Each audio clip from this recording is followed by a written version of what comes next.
Good evening, and welcome to the Council Advisory Committee meeting of December 9th, 2019. We are using Facebook live streaming on Facebook Live. There is no live interaction, but you may leave comments. The most up-to-date meeting package is on the Town of Kentville website.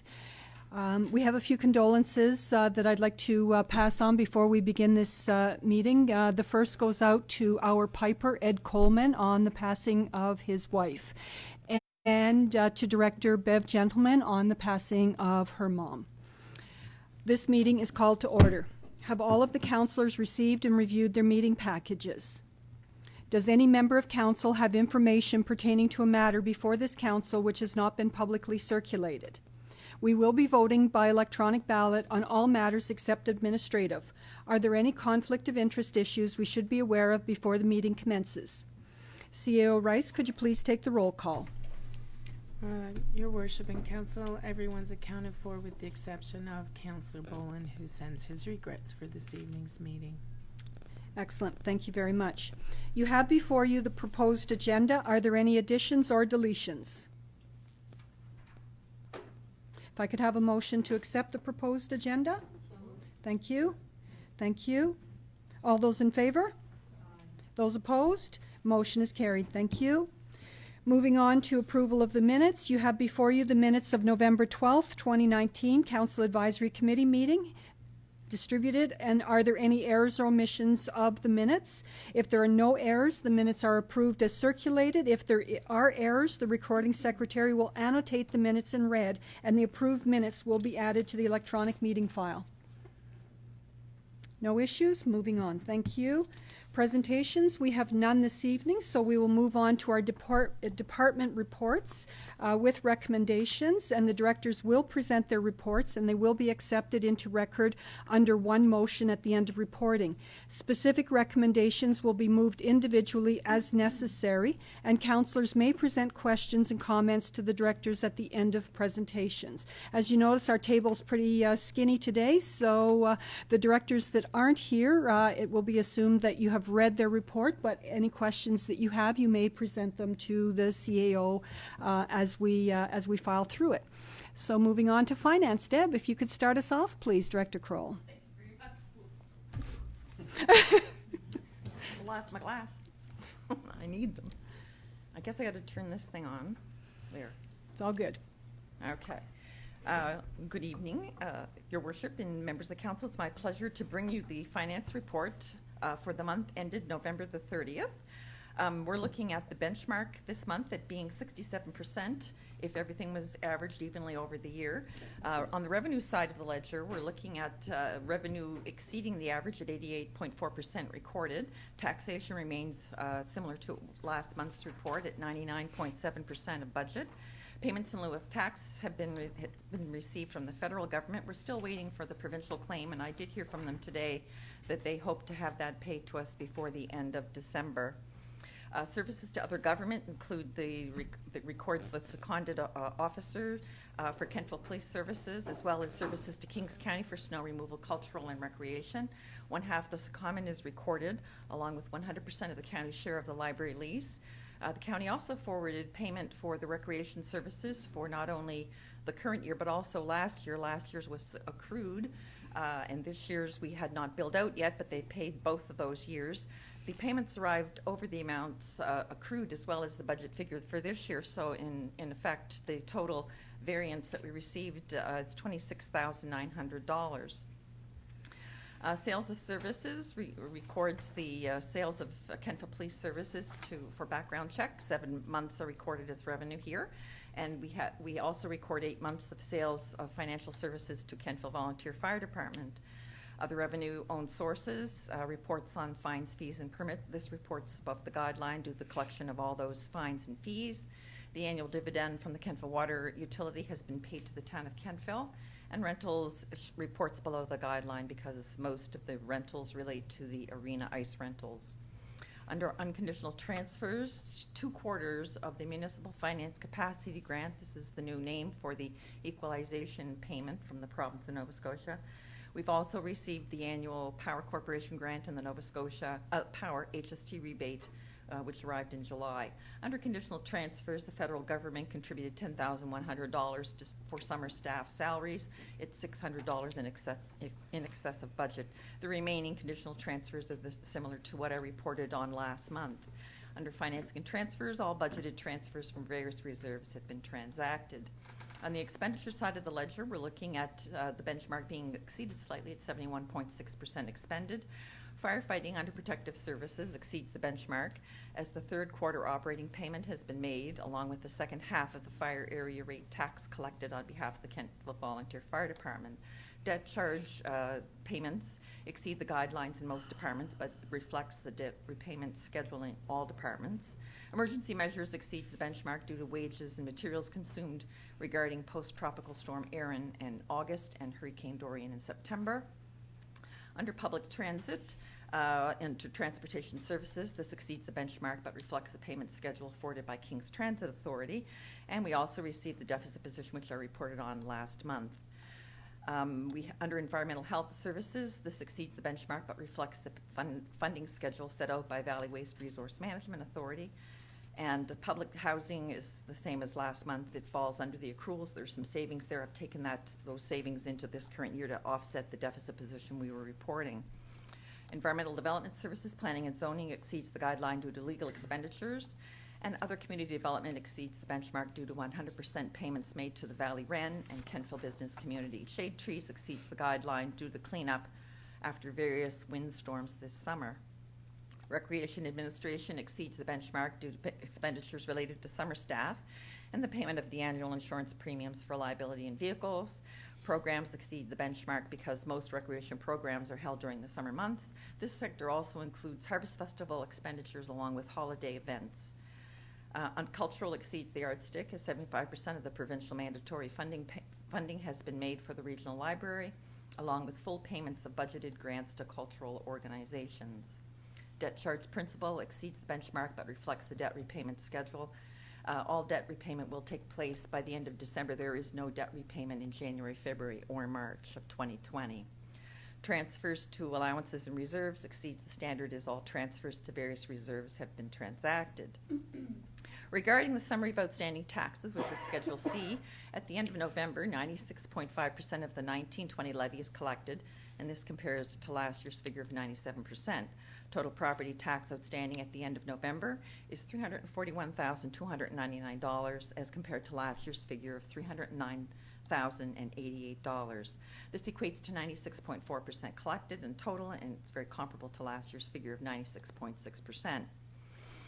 Schedules E and F relate to the Perpetual Investment Fund, and this is for the month ended October 31st. The statement of financial position shows the breakdown of the instruments that we hold.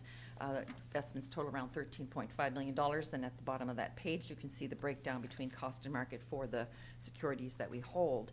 The statement of reserves, which is Schedule F, indicates that interest paid at the end of October was $63,112. Dividends paid into the fund total $124,361, and capital gains are $127,877. And this compares to last year's gain figure of $118,056. At October 31st, management fees totaled $17,819 as compared to last year's figure, $22,719. And that page is blank. I don't know why. Is it blank on your end? It is, isn't it?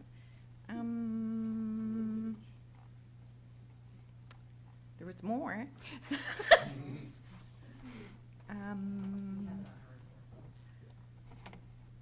don't know why it's showing blank. I have my paper one. We'll move to low tech. When all else fails. I don't know why that's happened, but there's nothing showing there, so we'll just move on to the capital investment plan is the next part of the report, which is Schedules G. It's a whole section, relates to the Town of Kentville Capital Program. The program showing at the date this was written, which was last week, the program is showing $1,102,215 recorded. And the program details are updated monthly. Also, you'll see the budget figures as well as the actual figures in those reports. If you have any questions, you can ask the directors. And I think most of the projects fall underneath either recreation or transportation services. And Schedule H relates to the accounts receivable due to and from the municipality of the County of Kingston. That's there for your information. And that concludes my report for the month ended November 30. Excellent. Thank you very much, Director Kroll. Are there any questions for the Director on this report? Deputy Mayor. Thank you, Worship. Deb, I'm just wondering about the county write-off. So we haven't made a payment to them for We're paying most things to the County of Kings. We have withheld the payments related to the sewer treatment plant, the jointly owned sewer treatment plant. This was at the advice of our lawyer. Not until things were settled we would just not do that. But we have recorded them. They're recorded, but they're not paid. Okay. All right. Thank you. Any further questions for the Director? None. We'll move on then to your projection report, please. The projection report here has disappeared. Can you? Maybe Kelly can show the projection report. This is not working out the way we hoped.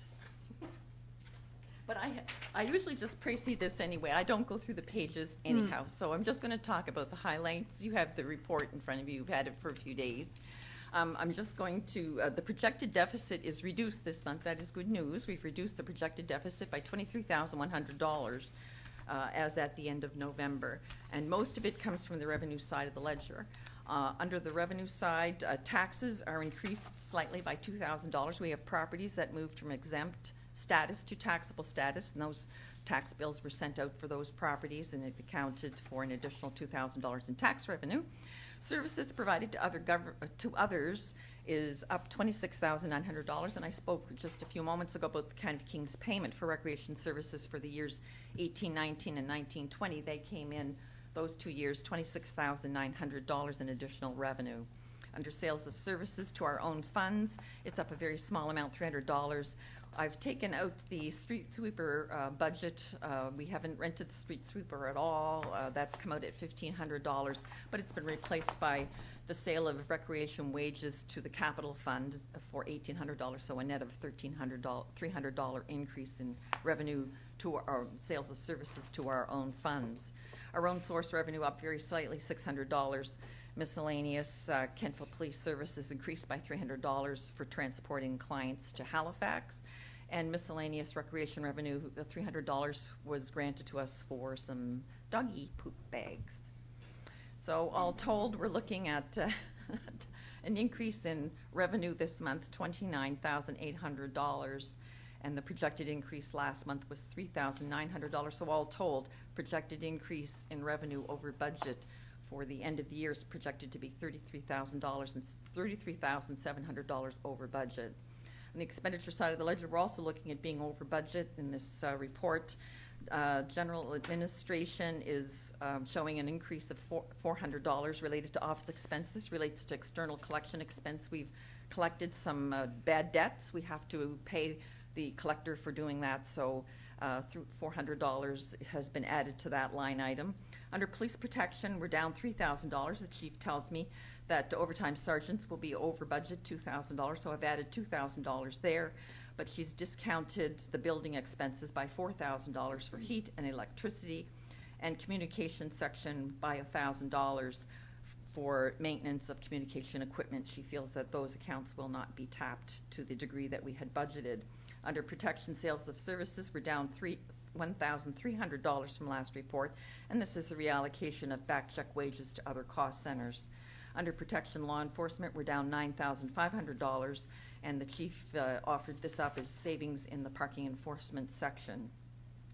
Under fire protection, we have a small increase of $700 this month.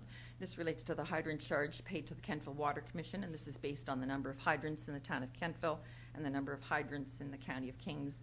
And the amount is just a mathematical calculation, and we have a couple more hydrants than we did last year, so it's up $700. Protection EMO Other is up $9,600, and this relates purely to the August 30th and September 7th storms. The wages and materials and supplies, just for your information, the total spent to date on both of those storms totals $58,900. Environmental development is down $1,700. This is savings in survey costs and studies in that particular department. Recreation is up $11,500 from last report. Programs are reporting up $4,000 related to swimming pool expenses that were just booked in the month of November. And facilities are up $7,500 related to repairs and maintenance of various parks and playgrounds in the recreation sector.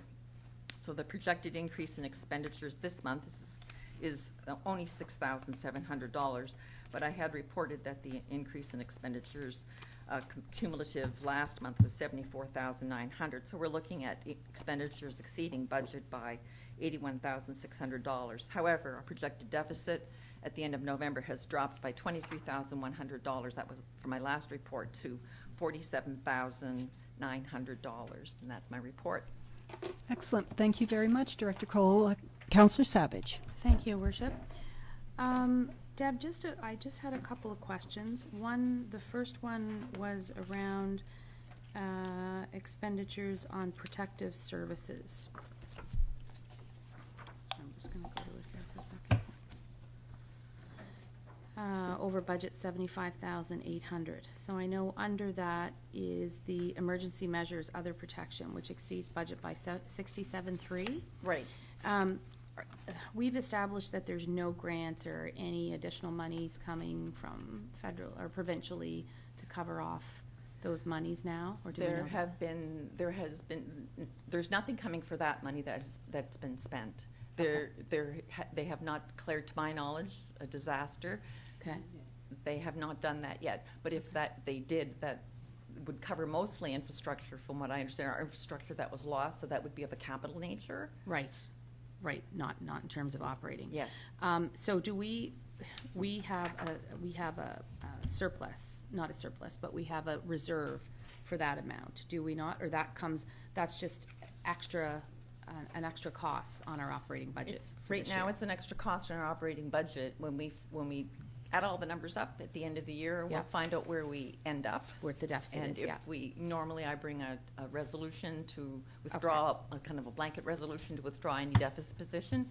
Fortunately, the last few years, we haven't had one. Right, But we won't know this until we add up all the numbers at the end of the year. okay. I think I just had one on transportation services, and that was around the public transit exceeding the budget by $21,000. Right. We've already allocated that in, have we not? Like, that's not something new? That's not something new, No. but it is an excess of budget. But it's an extraordinary, okay. Okay, thank you. Are there any further questions for the Director? All right, I think Councillor Savage's last question leads nicely into your next report with a request for decision from King's Transit. Yes, thank you, Your Worship. I believe you've all received notice from King's Transit. They forwarded a request for decision in early December regarding its 1920 capital budget and a core bus purchase. In a nutshell, the background is something along these lines. The 2019-20 capital budget for King's Transit Authority included a bus purchase for the core at $400,000 to be funded from capital reserves. King's Transit Authority issued a request for proposal for the supply of a bus for the core partners.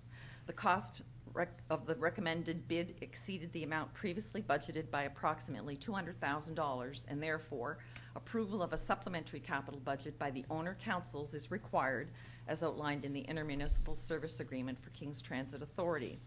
In addition, the core bus will not be ready for delivery until 2020-2021 fiscal year. However, the pricing obtained through the RFP process is guaranteed only until January 29th, 2020.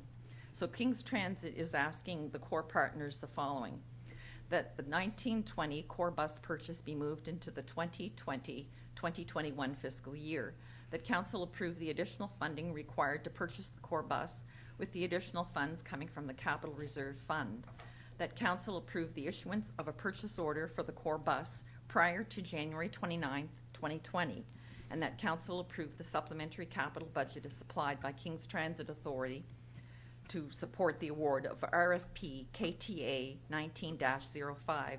So King's Transit is asking for a motion of council tonight that basically reads something along these lines. Therefore, be it resolved that the council of the town of Kentville approve the supplementary capital budget as supplied by King's Transit Authority to support the award of RFP KTA 19-05.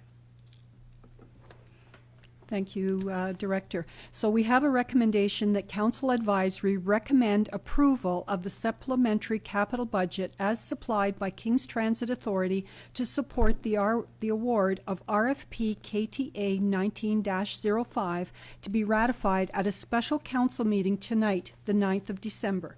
If I could have someone move that. I'll move it to get it on the table. Thank you.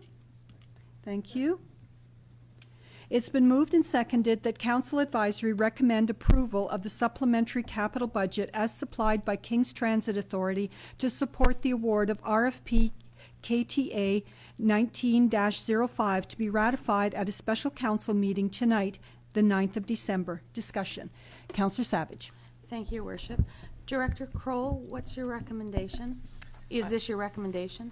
This is not my recommendation. No. This Oh, comes okay, I'll from read. King's, this is I know. King's Transit request. What's your recommendation? I see no problems with moving this projected bus purchase, which was to happen this fiscal year, into next year. We have done that ourselves. Yes. Moved projects into the next year and funded them differently or funded them with extra money from reserve. So there's nothing wrong with his moving it into the next year. So they have determined, I believe that it was determined that they need these buses. So Yes. this is the best way to do it. They do need to have permission basically to write a purchase order before the budget season actually starts, which is Right. April 1. So they're going to write a purchase order related to this bus purchase before January 29 in order to maintain this pricing.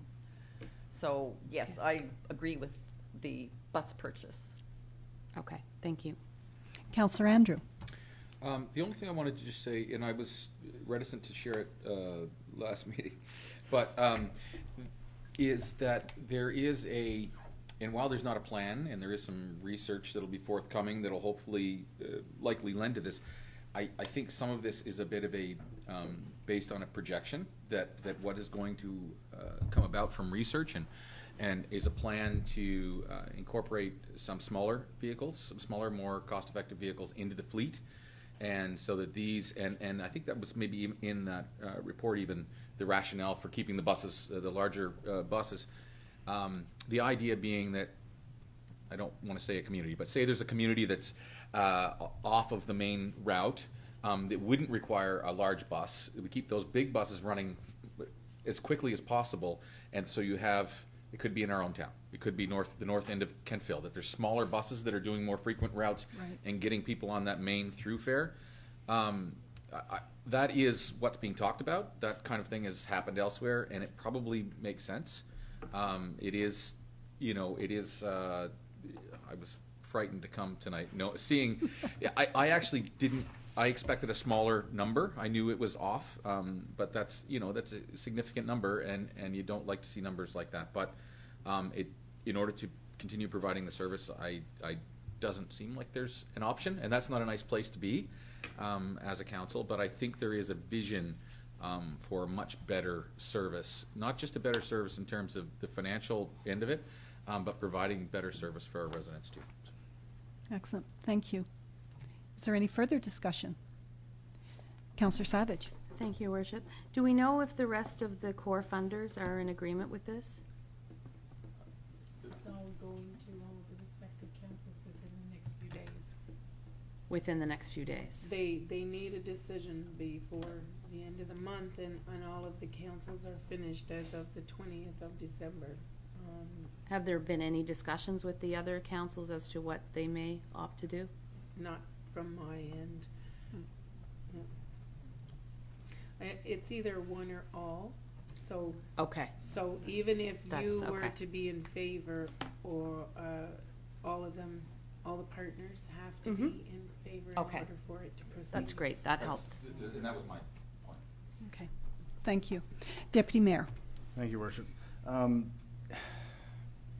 every time I see a bus downtown, there's fewer and fewer people on them. And, you know, the projection of it was supposed to be 400, now it's 600 for a bus. I think it's about time our town took stock in whether this is a service that we want to provide and at what cost we want to provide it.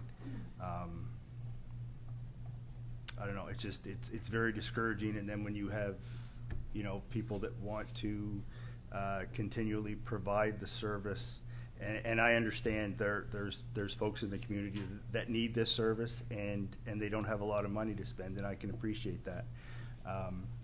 But I think it's time that the town takes a good hard look at what we're willing to spend to keep this service going. Thank you. Okay, thank you. Councillor Maxwell. Thank you, Chair. I'm wondering if the ridership is up or down this year.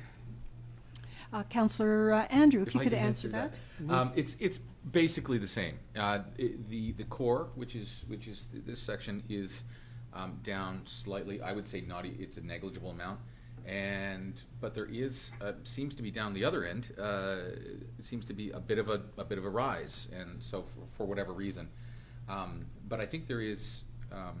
Obviously, this is going to be whatever happens in terms of broader expansion. I know it doesn't necessarily impact what we are asked to decide upon today. It'll be research-based, and it is common to have those requests and those discussions. You know, we're in whatever town, we're in whatever community, and boy, we really could use this. There's no guarantee because people say they're going to use it that they will. But I think it's one of the things that I certainly, in discussions around this, that oddly happen in my life, and discussions with even people who come from outside of here, is that we have a transportation system that is lacking, and I think that's the intent of the forthcoming research is to look at the best way to provide a good service for people. Also, I'm wondering if this bus you're saying is smaller. Is it more environmentally friendly, or you know, is there going to be? This is a larger bus? Yeah, okay. I'm just wondering why we're going to a larger bus instead of going to smaller buses that are more economically sound. That was a question that was raised in our group, and it'd be great to see us move to something more effective and more efficient. At this time, I think the issue was in terms of the ability locally of us being able to move to that kind of model. Even, you know, somebody said, what about electric buses? Well, we just don't have the capacity. And then to make that kind of change without making the change to almost your whole fleet, and having people geared to fixing that kind of fleet and having it's a very hard, it probably is, you're signaling the future. But that was definitely raised around the authority table, and it was determined that there was just no way in the short term the costs would be out of this world. I think was how it was. I'm just thinking if you're doing a bus replacement, yeah. You replace this big bus with a smaller bus, and then the next time you replace a bus, you replace it with another smaller bus. Eventually, you're going to have a fleet of smaller buses instead of having to do them all at once, which makes more economical sense to me that we would be moving that way. I'm just wondering why the transit authority is not, willing to move like that, because I never see those buses full to capacity. So, if we're going to expend a lot of money out for a bus, I would think that we should be going along an economical route. So. I think this is part of a larger plan, is, as Councillor Andrew was saying, is these are truly going to be our corridor buses at some point, and then we're going to have smaller feeder buses. And if you've listened to Councillor Hodges from the county, she is currently the chair of this commission, and she speaks to that, and so I think your point is taken, and when Mr. Bannon came to our our table, so to speak, to talk to us about some of the concerns we had. That was one of the questions I asked him, was about the electric buses, because the city of Winnipeg is doing a wholesale changeover, and I said, why don't you get on that order and we start ordering these? Well, the problem is that you can't hold a single electric bus, because you just wouldn't have the capacity to make it go, because of the cost of all the infrastructure that it takes to run an electric bus. So it's basically one of those all or nothing things, and we really can't afford that solution. So I wasn't really thinking of electric buses. I was just thinking of a smaller bus. And I've seen those, like, you know, they're just a smaller size, less seating capacity.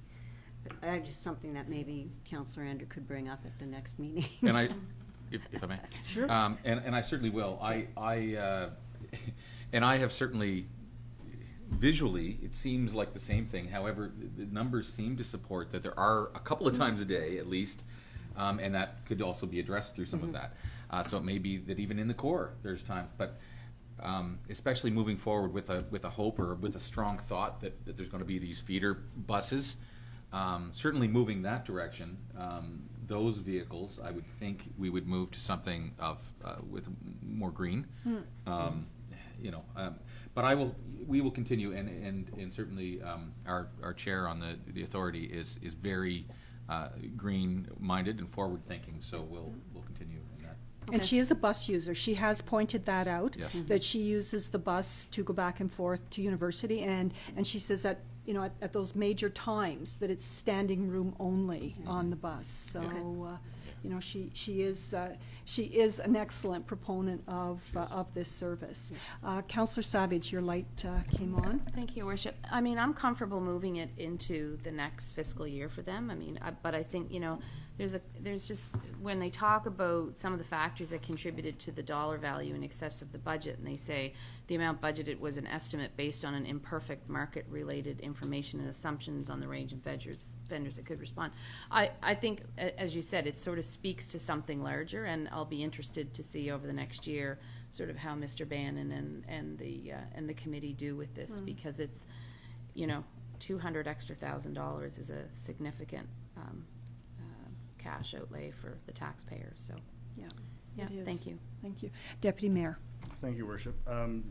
Speaking of the feeder buses, and I'll direct this towards Councillor Andrew. I'll turn on your mic. I assume what you mean is communities out in the county Yeah. will be. So I guess my question for that, and maybe we don't know the answer, but who's going to be responsible for footing the bill for those buses that are basically serving the county just to get people here to the core so they can get on another bus? I can tell you that as we sit there and have sat there and had those conversations, that's what's going through my mind, because mostly, the vast majority of what we're talking about is within the County of Kings.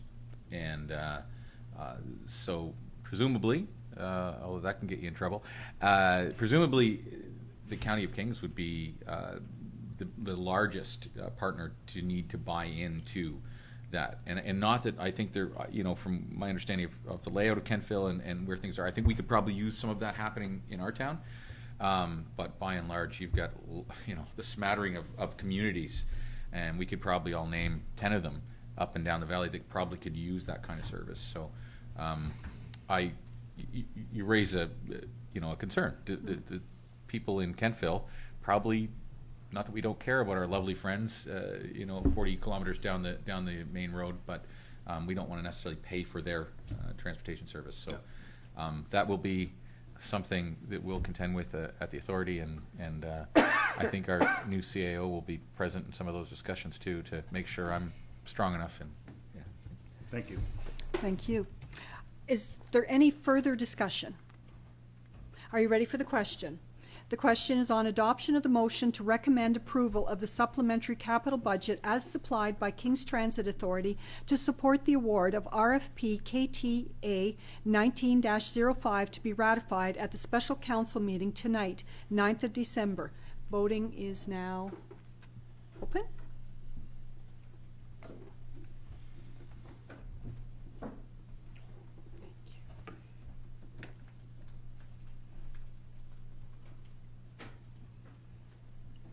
Voting is now closed. And the motion is carried. Thank you very much. Thank you, Director Kroll. You're quite welcome. All right, moving on. Our next report is Planning and Development. You have the Director's report. And of note, $19 million is our year to total building valuation. So you have to say that that puts us in pretty good shape.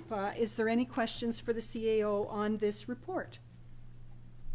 Councillor Savage. Thank you, Worship. I had a question about the KCA land. So it says there Encore is finalizing the cost for excavation work.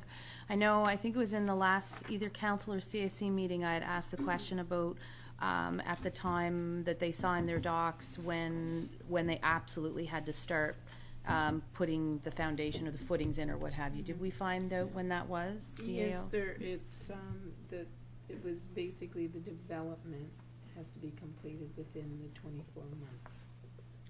Within the 24 months? Yes. And that was from what date? Oh my goodness, now I forget right off the top of my head, but I'm thinking it's we're been coming somewhere in- around 12. we did have conversation with them, Right. and they are planning to begin with the footings as soon as the spring will allow. Okay.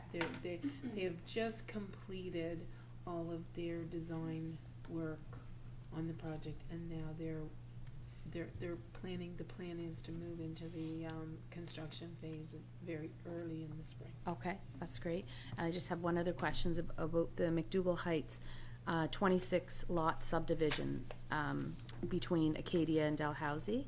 I know at one point here in the last, I guess it would have been the last year, there was some discussion around R2 zoning.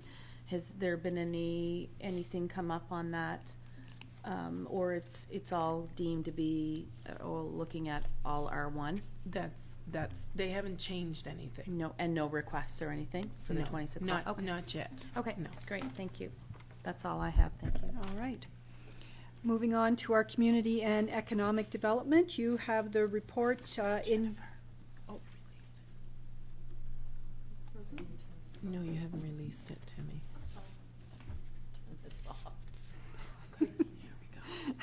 Thank you. sorry. Okay, community and economic development. You have the report in your in your package. Of note, I hope, or I guess I'm hoping that you've all seen the second video from KBC, and kind of gave you a warm and cozy for Christmas shopping in Kentville, and maybe some books or bling. The other thing in that report from Lindsay is the Visitor Information Center end of season reports. And you'll see your numbers. And I think one of the things that you have to realize in the tourism business, that our numbers are really good, considering that a lot of people are now traveling internet style. They go and they're basically going by the seat of their pants. They're not doing the kind of bookings and things that people used to do. I can remember people arriving from Germany and having their entire 2 weeks booked. Now they're booking 3 days in advance, and that's about it. So you may see those differences in the numbers. And Lindsay did note that staff at the center booked close to 80 accommodation reservations for visitors this season. And the other thing that you should note is that those accommodation reservations can only be with licensed accommodation providers. So an Airbnb, they cannot book an Airbnb for somebody because they're not licensed under Nova Scotia Tourism. So is there any questions on that report for the CAO? Councillor Savage. Thank you, Worship. I just wanted to make a note to the folks here at the town and KBC that the town looks amazing. I think it looks the best I've ever seen it look, and I hear it from a lot of people. They just say that Kentville, it's not that it wasn't alive before, but they just really feel like in the last year or so it's really come alive with the addition of the new businesses, and people are really talking. So kudos to the team here and everybody that's making this happen, because it looks great. So thank you. Yeah. All right, thank you. Councillor Maxwell. I would echo those comments that Councillor Savage makes. Back to Lindsay, I've heard the same comments as well about how great the town looks and everything. I wanted to send thanks for getting the tree lighted up on Belcher Street. However, no, it's fully lit tonight. Oh, is it? But it looks like the Halifax tree that people were all up in arms about, because the lights are, falling down on one side and at the ground on another side, and so it could use a little bit of TLC when the lights are on, so that the workers can see exactly what it looks like. We'll Okay. take care of it. Yeah.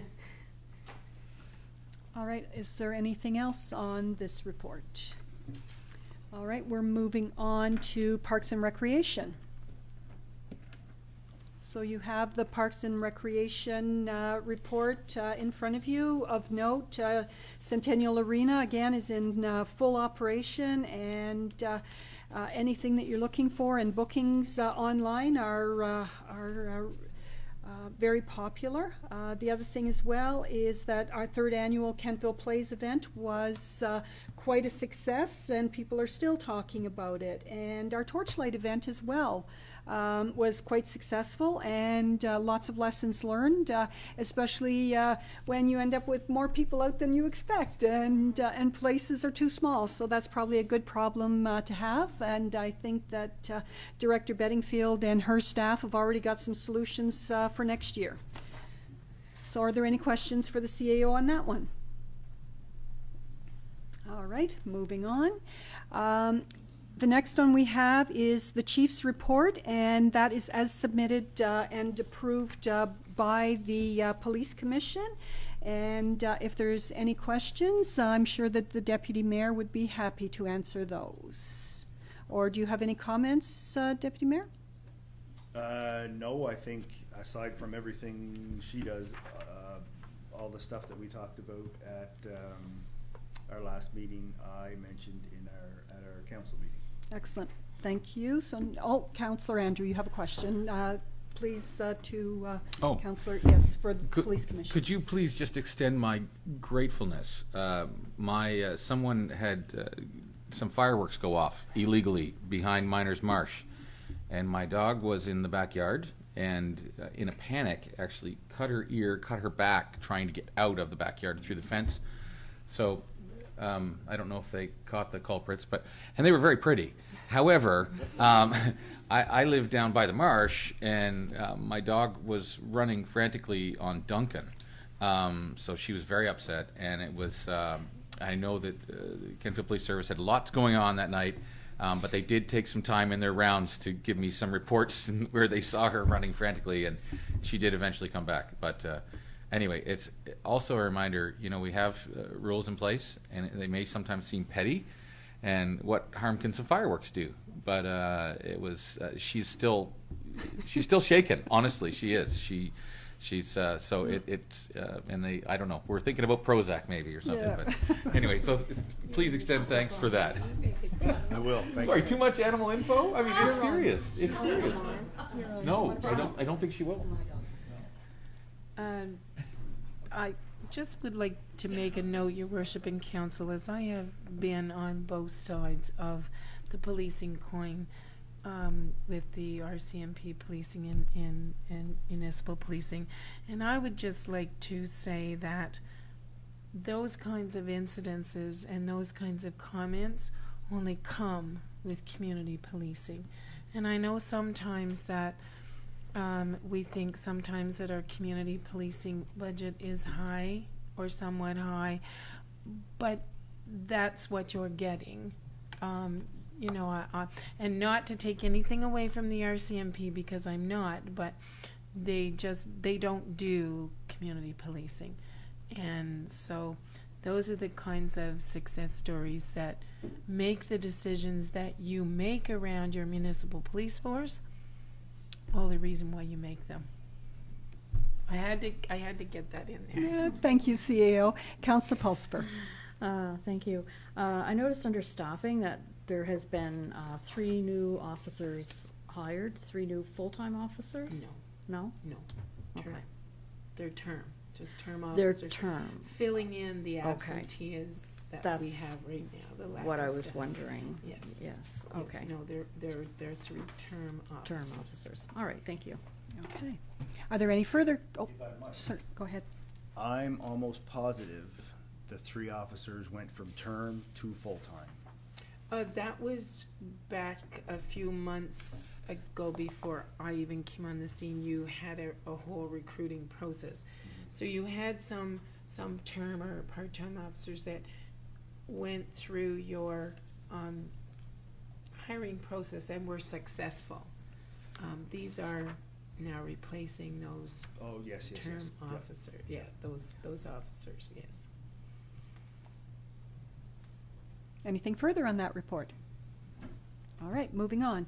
And we're now on to the Engineering and Public Works, and Director Bell is here. All right.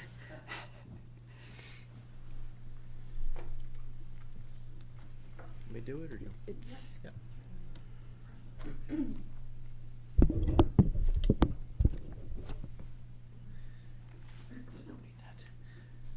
Good evening, Your Worship and councillors. This is my CAC report for December the 9th. Under administrative, I meet weekly with Public Works crew to discuss ongoing works and maintenance issues and talk daily with the Public Works foreman to inform them of our resident calls and or complaints. Under programs and operations, due to the number of incidents and near misses with pedestrians at the left turn intersections at Webster onto Aberdeen and Aberdeen onto Main Street, and in consultation with the Kentville Police Service, we have decided to prohibit left turns on red lights at these 2 intersections. PSAs will be posted on the radio, Facebook, and our webpage. New signage will be erected soon. Winter maintenance is officially underway, of course. Had a few minor snow events, but nothing too major yet. Under projects, Public Works, the new bridge work continues at a seemingly slow pace, but steady. I think what we're going to see all of a sudden, you're going to see a bridge there, and everybody will be wow. You know, but the work right now is slow and steady, but progressing. I understand on schedule. The capital paving projects are now completed. Capital pipe work, Mid-Valley Construction is finishing up the 2019 portion of the West Park storm curb and sidewalk extension. This takes the new sidewalk from Kentville Toyota to 7 Bridges. The remaining portion from 7 Bridges to Anderson Boulevard will be completed in 2020. The Kentville Water Commission, we just Friday submitted our annual sampling plan to Nova Scotia Environment.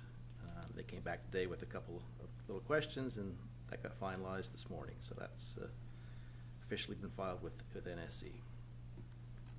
We had some water main breaks that were repaired on Main Street here in front of Town Hall and on West Main Street near the skate park, as well as water valve maintenance on Park Street.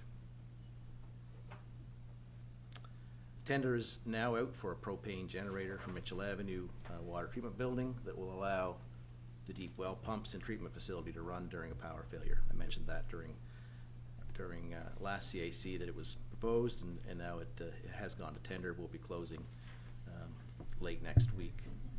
Businesses in the business park, such as Robinson Cannabis, have the potential to operate during power failures, coupled with the limited storage in our aging park reservoir.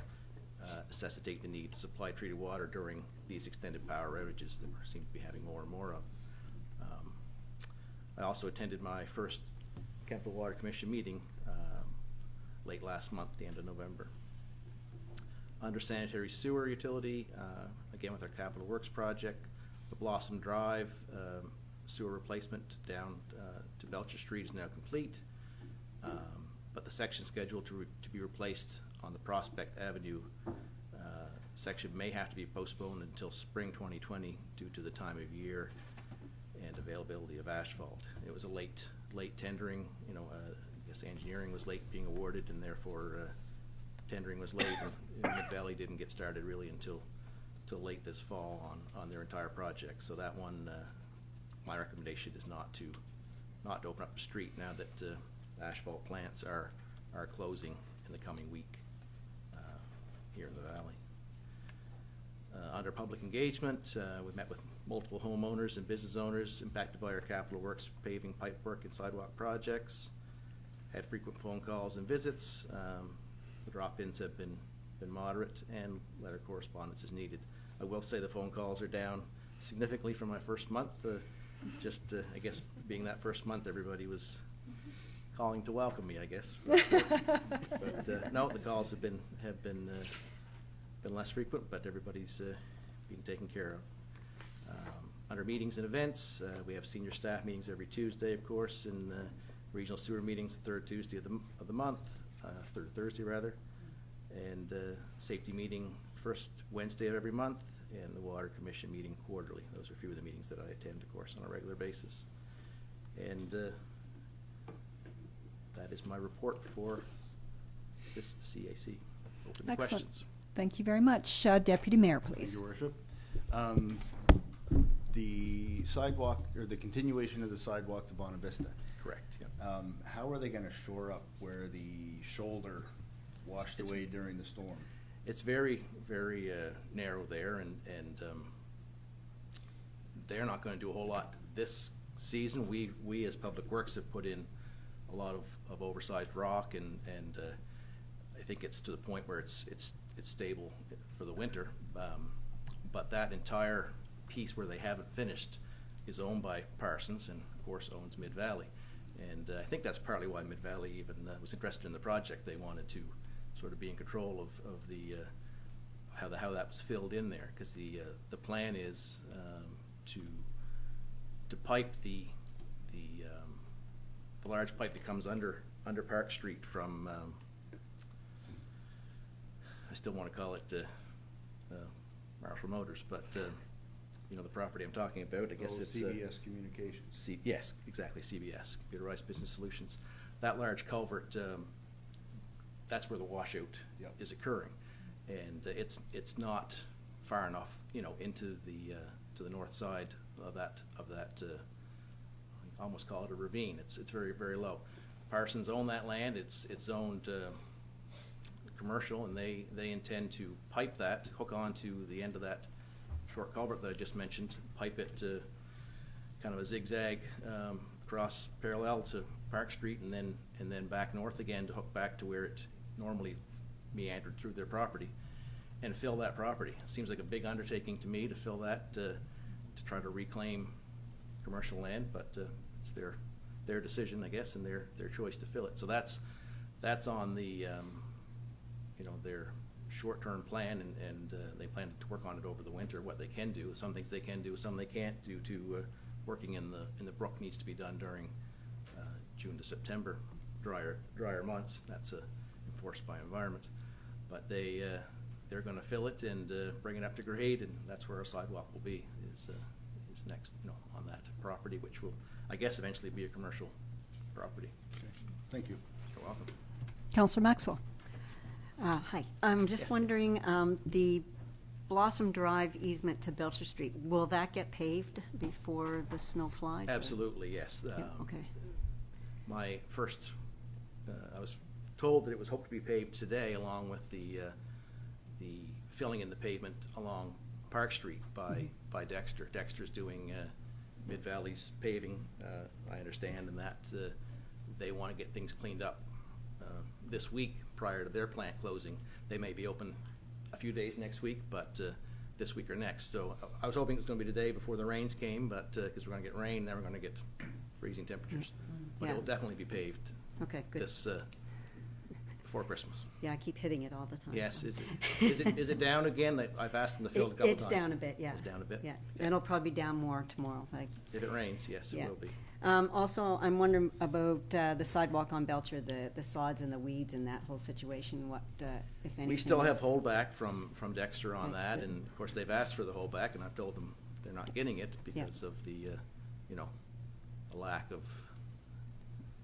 I guess, attention and how it Yeah. was, you know, it wasn't maintained. Normally, the sod is to be maintained at least for the first cut, you know, and it was put in, I'm not sure it was prior to my being here in this role, but I don't know what time of year they placed the sods. Was it fall of last year? Do It you was know, probably Kurt? just the day before we started getting the hot weather, hot weather. Okay.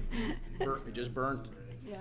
and Yeah. that was the end of it. Yeah. So no, it's there. I've got to talk to actually, I think the consultant on that project and see, we'll have a meeting with them and Dexter, but nothing that can be done certainly this time of year, but No, I'm just. it needs to be resodded for sure.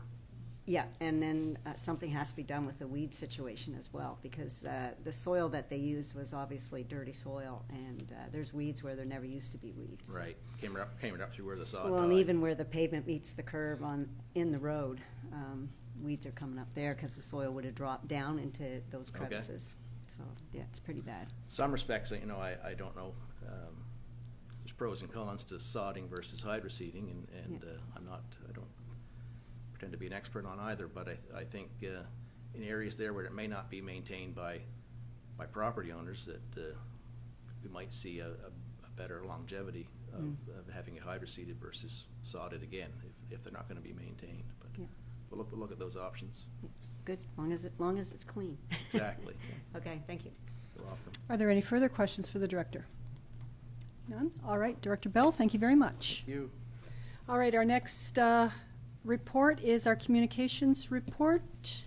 Jennifer, do you have anything that you wanted to add to this report or to pass on to council?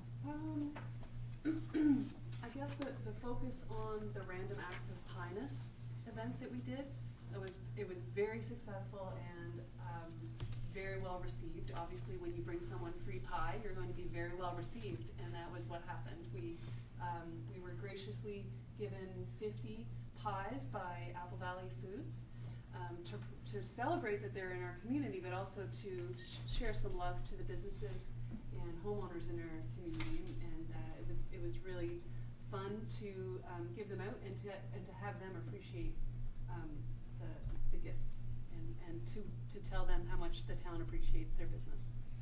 All right, thank you. Are there any questions about the communications report? Councillor Maxwell.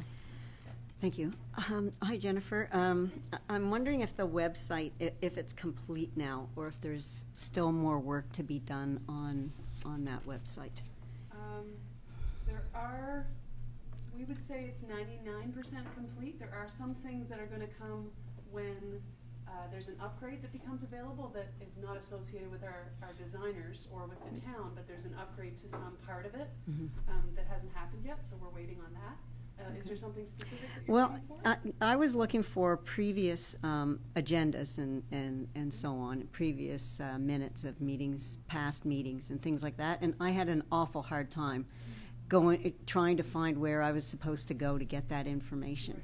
And I know an audience member tonight asked me where he'd find the written information for here, and I couldn't even find it. So I just find that it's a little bit more cumbersome, or I don't know where to go, and I can't tell people where to go to find the information that I'm looking for or they're looking for. So We didn't reload all of the agendas and meeting packages.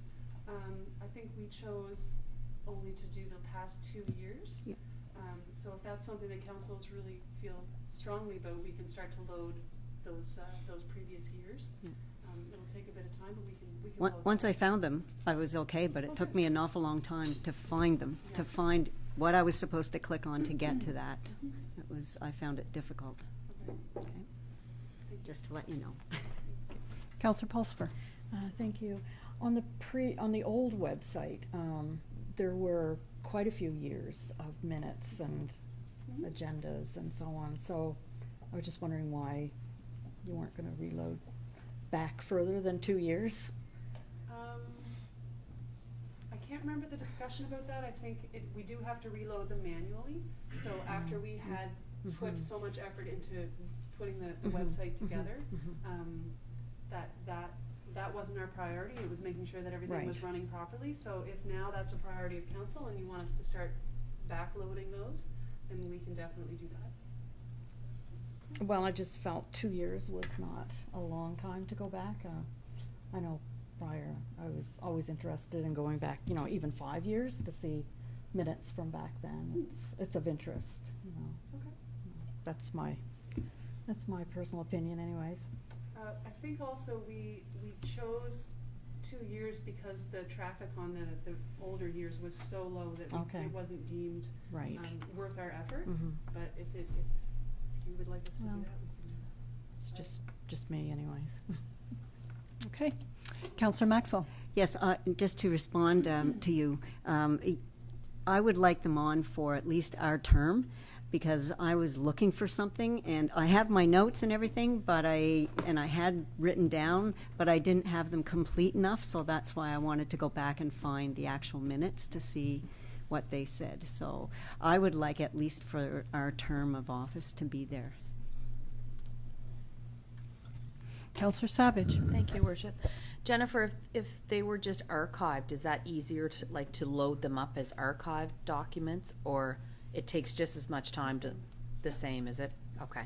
I thought if it was archived, it might be quicker or something, but no. No, Okay. it's the same. It's not a big deal. Okay. All right.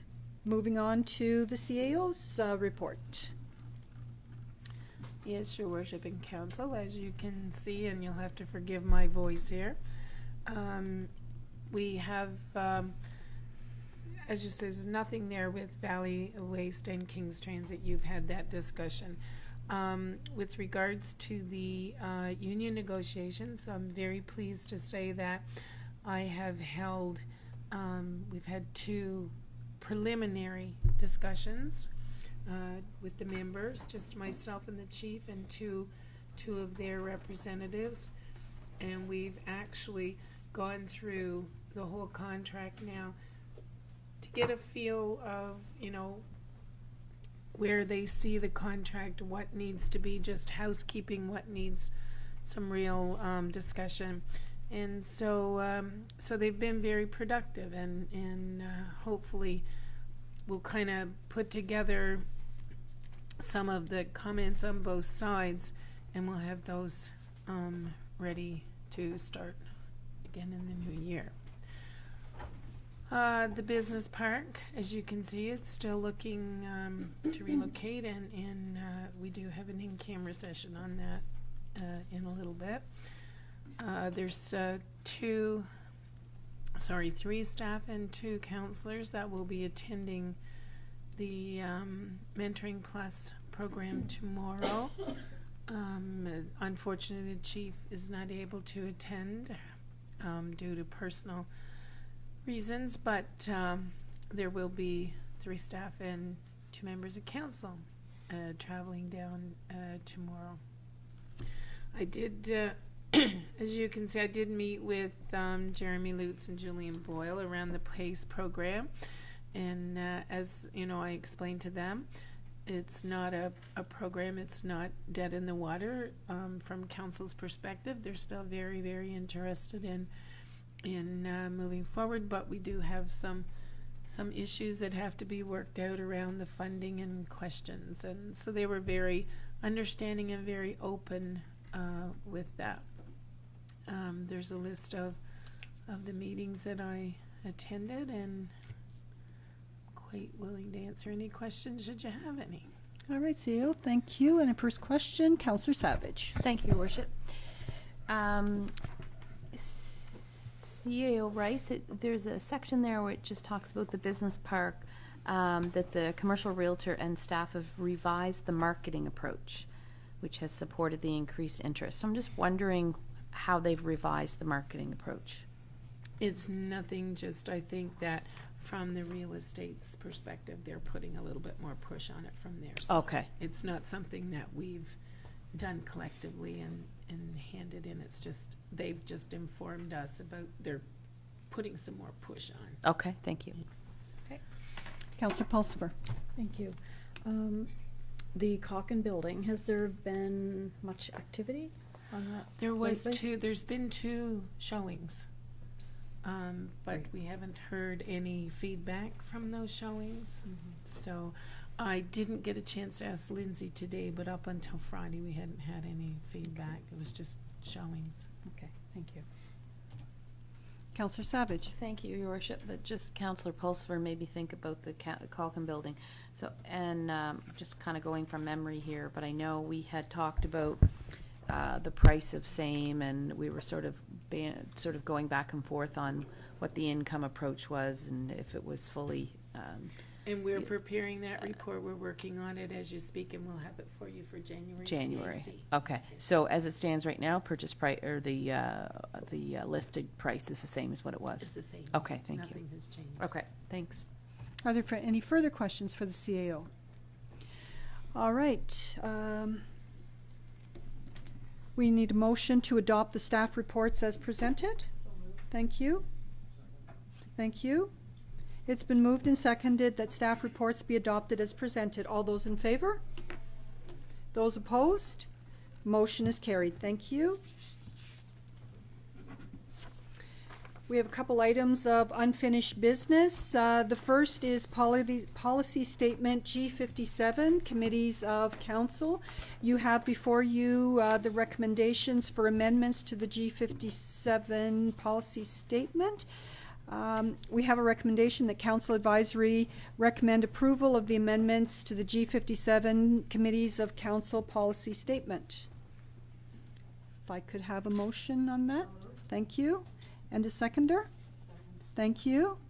It's been moved and seconded that the Council Advisory recommend approval of the amendments to the G57 Committees of Council Policy Statement. Is there any discussion? Councillor Maxwell. Yes, thank you. I was wondering why the name change from the Admin and Finance Committee to the Council Human Resources Committee, if we had a reason for that or why we chose that name. CEO, please. So if you look at the description of the terms of the finance and admin, it has absolutely nothing to do with finance and admin. It's You're right. strictly the HR of the CAO. Right. So I agree, and but the use of the term human resources would set up a structure in mind that would deal with personnel issues and contracts and things like that. And I think if we're going to use the term human resources, then there should be a person who's qualified in human resources to be on that committee. So I would make a motion to change that name to what it talks about, which is the CAO Evaluation Committee. And that's absolutely acceptable. If you could make that don't need a amendment. motion Okay. for that, as long as council's agreeable, that certainly is absolutely no issue. 4.713. Yes. So the description is not there, right? No, and then you the have to description move is there. on If you go to further into the document, the Down below. description of each of those is All it there. is. 410. 410 is the actual description of the committee. Mhm.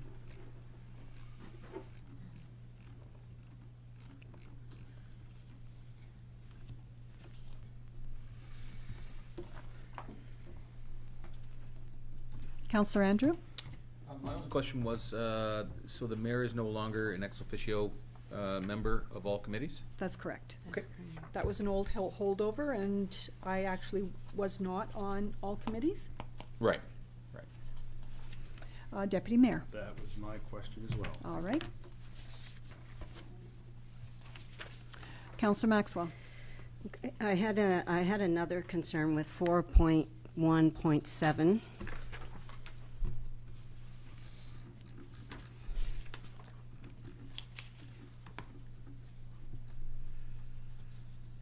Okay. All committee members are subject to the Town of Kentville's Code of Conduct in the execution of committee work. And over the last 3-4 months, I haven't seen any fortitude on the part of council or administration to enforce code of conduct at all. And until we can agree as a council and as administration that we are going to enforce our code of conduct, and that becomes a priority, then I think we should eliminate it from any policy documents, because we're not enforcing a code of conduct here. And just to stick it into a policy statement, just to say that we have one is, I don't agree with that. Until such time as we enforce a code of, we decide as a council that we're willing to enforce a code of conduct and that code of conduct is important, then I don't think it should be in our documents. So if I may, Your Worship and Council, the document exists, and it's like any other document, whether it's enforceable or enforced, it still exists. Mm-hmm. And putting it in there relates that you are subject to following it, and we can do some work afterwards around that. But it is a document that exists. It was approved by council, so therefore you are so-called required to work with it. So I understand that. You're acknowledging the fact that it exists as well. So, I mean, it's not an issue if council wishes it to be taken out. I mean, we can do that, but it's part of your procedures here. So there is no harm in it staying, and the fact that it exists, you're recognizing that it exists, and then certainly council and the administration can move forward and start doing some work around that. The harm comes when the code is violated and then we don't enforce it. That's where the harm comes. So if we're not going to enforce, then I don't think there should be a policy. It's like in school. If we say there will be no smoking in the building and we allow people to smoke in the building, then what's the point of having the rule? So if we're not going to enforce the code of conduct, and that's enforceable by us around this table, the MGA does not deal with codes of conduct. It says we should have one, but it has no section on dealing with it.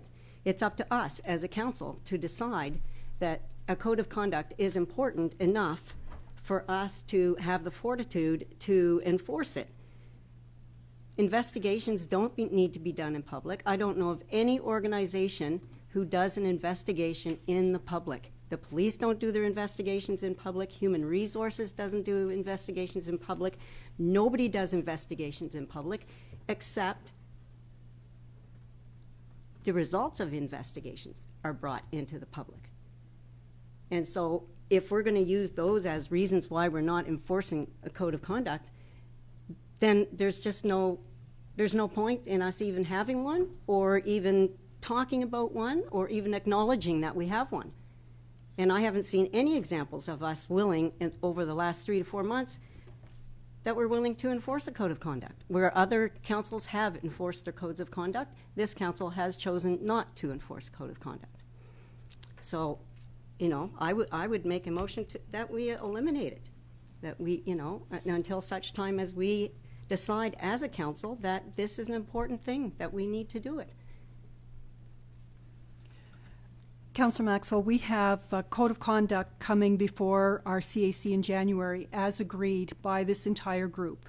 And every complaint has been investigated, and appropriate action has been taken on every single one of the complaints that have come forward. And they have been done with regards to the process that's established. And it was the mayor and CAO that did the investigation and moved it forward. There was the only time that it was looked at coming to council was at your request, and many of those items had already been covered off in previous complaints. So I'm going to say that we have not been negligent in our use of our code of conduct. And as has been pointed out previously, is that we have very little teeth because the province has not given us any teeth, but we have exercised and we have had those discussions. Councillor Savage. You had your light on. I did, yes, thank you, Worship. I actually, you had mentioned about that we're relooking at this in January, and I knew that collectively as a council, we had agreed to take back the code of conduct and to redline it and to make some amendments as we deemed necessary. And perhaps Councillor Maxwell probably remembers that, I'm sure. So I didn't know if that made any difference around the discussions, but you mentioned that. Okay, thank you. I just have one more thing to say. All right. As your worship realizes, our code of conduct does not say that the mayor and CAO enforce the code of conduct. It's an investigation by the mayor and council, and that process was not followed. And we've had that discussion. And also, the teeth to the code of conduct, as I said, comes from this group. It doesn't come from the province. There is nothing in the MGA concerning the code of conduct. All the MGA says is each municipality must have a code of conduct. It's left to us to develop the code of conduct, and it's left to us to enforce it. Yes, and we've done that. We haven't done that. And I'm not going to get into an argument with you on that, but the process was not followed. And until such time as this council sits down and decides that they That will be want to enforce January, as we've already discussed and voted on by the people around this room. it. Okay. Thank you. Councillor Pulsifer. Thank you. I just had a question about the Accessibility Advisory Committee and the status of that and what's going on with Thank that. you, Councillor Pulsifer. As a matter of fact, you have reminded me that I wanted to talk to council about that very committee. So I haven't made any changes to that, the wording around that committee, because I wasn't sure whether it had already been discussed before or not. But I did notice that under that, you don't have any counselors listed to be a part of that committee. And I think that it's extremely important that council is involved on that committee. There should be one or two Yes. members involved. We do have some volunteers. We're still looking for one more volunteer with a disability. But I have had some discussions with staff, and it's been decided that in January, even though we may be short a member, we're going to start moving on this committee because, the timelines are coming faster than you realize, and there's a lot of work to be done around this. So I guess what I would like to ask is was there a reason why there was no stipulation about council representation on this committee, or is it, are you open to it? And if so, if you just kind of let me know one or two, then I can work that into the wording of that particular committee. This wording came from staff. Okay. And yes. So the only volunteer that I've had has been Councillor Andrew has expressed an interest in this committee. But otherwise, all the wording and everything has been done at the staff level for this committee. So council has not been involved in anything that's been done on this to date. So I think it would be very helpful to have that connection. Because obviously a lot of the issues around the accessibility committee are going to be coming to council for approval because it's going to be very budget oriented. So, it would be nice, in my opinion, I think it would be beneficial to have a member of council. Councillor Savage. Yes, thank you, Your Worship. I'll just reiterate what Mayor Snow said. That this was all the wording came from staff, and I look at our sister community in Wolfville, and they're way ahead of where we are, and so I just would like to see this start to move at quicker pace. And I mean, if the recommendation from staff is to have a counselor on board, then I think we should move forward with that and just get moving on it. Thank you. That's very well articulated, but. So we'll just add to that it says at least 3 of the members. So we will put on there that there will be 1 counselor. And I'll reword that to reflect that. Is there anybody else that was interested in being on this committee? How often do they meet again? Do we establish whether it's? It says 6 times per year more is needed, but I imagine in the first year it's going to be, I'm thinking probably every couple of months should be okay for now. I'd be interested in being So would you be interested in having 2 council representatives? Yes, okay, so we'll go with that. So just so we will reflect, as the amendment is to add 2 counselors to the accessibility Okay. committee. And are there staff on that committee? Yes, staff and members of the public. and that'll change our Schedule B? Right now it says Accessibility Committee in Development. We will add, yes. Okay, you'll So that'll You'll add, need to put 2 counselors on that Okay. when you name your counselors to their Okay. respective committees. okay. Are there any other changes? Counselor Pulsfer? I was just wondering, the staff, who is the staff that is preparing this? On the accessibility, Yes. well, certainly myself will be on that Mhm. committee, but we will be involving recreation. Okay. I'm community development, I think, needs to also be there, Mhm. because there has to be that liaise between, our business, Business, community, yeah. and that. And then basically any other staff that we need, engineering, if we see a need. I don't wanna tie everyone up all the time, but we will be pulling from the different departments, Mhm. to work with each component of it. Deputy Mayor? Thank you, Your Worship.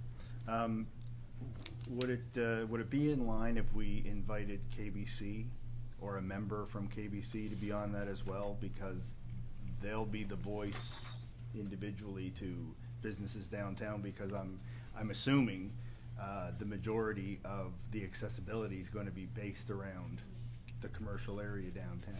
So once we start working through the plan, then as you're working through, we'll start pulling in partners that need to be at the table for certain components of it. But not everyone will need to be around the table all the time. It would make for far too large a working group if you did that. Counselor Savage? Thank you, Worship. So has anything been developed on it yet? Has a plan of sorts been developed on it yet? Not for the town of Canfield. We have templates, and we have other communities' plans, but, So what's our timeline on this? well, it's there. What's the word that I'm looking for?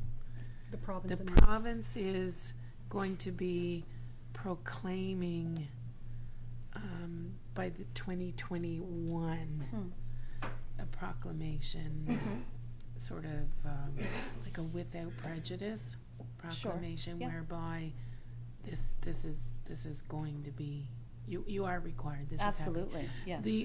The legislation, will be is 2030. We must all be accessible. Compliant and, Right across. Sure. yeah. Yeah. I So- just think with, But we need to, because it's long-term, it's gonna be expensive. We need to get the plan done so we can start budgeting consecutive budgets to implement all of the changes that are gonna be required. so when I reference our sister community Wolfville and the plan that I think they've received provincial recognition for, certainly at NSFM, and I don't know that their plan was as specific. No, it was more general in nature. Which is where they will grow Right. all of their changes from that. Right. So our plan will be less general in nature and more specific, to your point about Well, I think cap it'll expenditures and things like be a that. combination of both, because we all have to start planning regardless. So I think, first we need to identify where some of the need is and what is, then we have to prioritize Right, that. right, okay. I mean, it is going to require some consultation work as well. For sure, yeah, you yeah. know, So Okay. it won't be something that happens overnight. So that's why I think it's time for us to start moving. Sure, okay, thank you. All right, and Recording Secretary, Jennifer, you had something? I just wanted to add that through the chair, it is on the committee's mind to be on track with our targets, and it looks as though we're behind, but however, our sister community was offered support from the province to develop their plan early as a pilot for the province. So they have been given a head start, so to speak, and I just wanted to point that out, that we're not behind, we are right on track. They're just ahead of us. Even talking about Given it, a head start. even talking about it, we're further ahead than some communities. Okay, thank you. Is there any further discussion? Are you ready for the question? The question is on adoption of the motion to recommend approval of the amendments, plus the amendments made tonight, to the G57 Committees of Council Policy Statement. So moved? Oh, we're moved, yeah. This is just, are you ready for the question? The question? Voting is now open. And voting is now closed. And the motion is carried. Thank you. All right, moving on to our next piece of business, to the CAO for the Town of Kentville Capital Projects Update. Jennifer, actually. All right, Recording Secretary? Sorry. You surprised me with that one. What The I thought that was your projection. The capital projects are a table that we put together for council to see how things are going, and we really want to show you that we have lots of green lights, that projects are right on track, that they're completed, and obviously that we want the projects that are in our capital plan to be completed by the end of the fiscal year, and we are definitely on track to do that. When you have a chance, just have a look at all of the projects. Kelly's going to bring it up here. So we try to bring this to CAC every 2 months. There are some which are out of our control. So the gray item there is the canoe launch with the new bridge. So we are not in control of building the new bridge. So some of these items have to be adjusted in our budget. But most of them are on track, and the directors every 2 months, they give me a report, and we can fill this out, and they're very pleased with how things are going with the capital plan. Deputy Mayor. Thank you, Worship. 2 questions, actually. Number 1, what does the white mean, or what color should it be? And for the capital projects that are complete, is it possible that we could make another column with what the actual cost was? That's actually contained in your financial report, your capital financial report. So everything that we have on here is in, is in the the financial. costing is in the financial report. Mm-hmm. Yeah, we try not to, my understanding is that we haven't put costings in this most recently because sometimes they don't, the costs don't jive with what the finance director's report is, because there's other components that may be missing, like HST rebate, that the offset, that kind of thing. So the costs are in your capital report from the director of finance. Individually, so everything. Well, whatever's been working on that particular month, you might have to go back to find, like if a project's been completed, it obviously won't be in that month. Okay. Or if there's been no change in the project, if for some reason it's stalled, there won't be any change. You may have to go back. And I could speak to the white cells. So some of the cells in the, I think the last column is tendered construction phase. If you could just go up there, construction phase column, some of them are white, and that's just because there's been some kind of a delay. We're waiting on somebody. We're not quite there yet, so I wouldn't want to put a red because it's not happening, but it is in progress. So some of those might be more appropriate to be yellows. It wasn't meant to be a table that is super detailed and to take away from Director Crowell's reports. She has the detailed financials. This was just meant to be a visual that shows you how all of these projects are coming along. That was your 2 questions, Deputy Mayor? All right, Councillor Pulsifer. The white question was my question as Okay, well, so. very good. It's been answered, thank you. All right, are there any further questions with regards to the capital project update? All right, moving on to correspondence.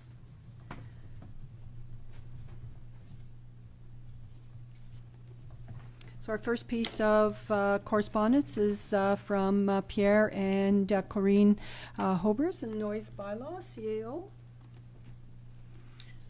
Your Worship and Council, as is included in your package, the details are there, and this basically there was an issue with noise of a pool pump that was being heard on the next door neighbor's property from the owner of the pool. The police did, as you can see, and my understanding, having spoken with staff, is that the police did respond, but what they heard or didn't hear is the reason why there was no enforcement done. There wasn't in anything in their opinion that was enforceable based on their visits. Now, that's not to say that, you know, on the time that they were there or 2 times that they did respond, perhaps the pump was turned off. They didn't indicate that. It was just a fact that they what they heard was not enforceable under the bylaw. I know that the letter is commenting on perhaps some recommendations for change to the bylaw. We don't have a decibel reader, so you know, having said to implement decibels in your bylaw certainly means that, you know, we would have to be looking at purchasing a decibel reader and being able to read it, interpret it, use it. At this point in time, and having looked at the information that is available, it is staff's recommendation, if you want to call it that, that this isn't something that is enforceable by the town, and that perhaps it is more of a civil matter and perhaps should be treated in that regard. Not sure what else I can add. All right, CAO. Councillor Savage. Thank you, Your Worship. So in terms of it being a civil matter, then it basically has nothing to do with the police. It has nothing to do with the bylaws here. It's something that they take upon themselves. That's correct. So when I look at the bylaw and I see, so it's peace and good order, it's pretty general. Like, it seems very general. I mean, is the intent of it, I mean, usually with most bylaws, the intent is for it to be enforceable. I think over the years, in my experience with noise bylaws, Mm-hmm. they're very difficult to enforce. interpretation plays a very large role in it. A lot of municipal units who had noise bylaws have actually rescinded them for that reason. And then they leave it up to policing under the criminal code, which there is a nuisance section in the criminal code that dictates certain types of activities. One person cannot conduct, activities that impedes the enjoyment of their next door neighbors. So, parties and squealing tires and those kinds of things. So, noise bylaw, it's very difficult to enforce. I think that, as you said, ours is somewhat general. So I think in order for it to be more enforceable, I guess we really would have to look at it. At this point, I haven't read it in depth as I should and study it in order to be able to make a recommendation as to how we could or should change the bylaw or whether we should. But, if it's council's wishes, staff certainly can go back and have a deeper look at it, maybe see what we can come up with from some other municipal units. There's not a lot of them out there, but we certainly can look. And it'll also give us an opportunity to look at the policing perspective, or now that we have a full-time bylaw enforcement officer who will be enforcing all of the bylaws, that also, can put a different spin on it, or interpretation. So I'd like to, Andrew pressed his button, but. All right, thank you. Councillor Andrew. The bylaw does seem to be rather weak. In the absence of our ability to intervene and the lack of our police officers being able to intervene, how do we? Sometimes these kind of things could be mediated if we don't give, if our police had the teeth to this and were able to have a reason to go speak to the people with the alleged loud pool filter, then that would be course to have that kind of conversation.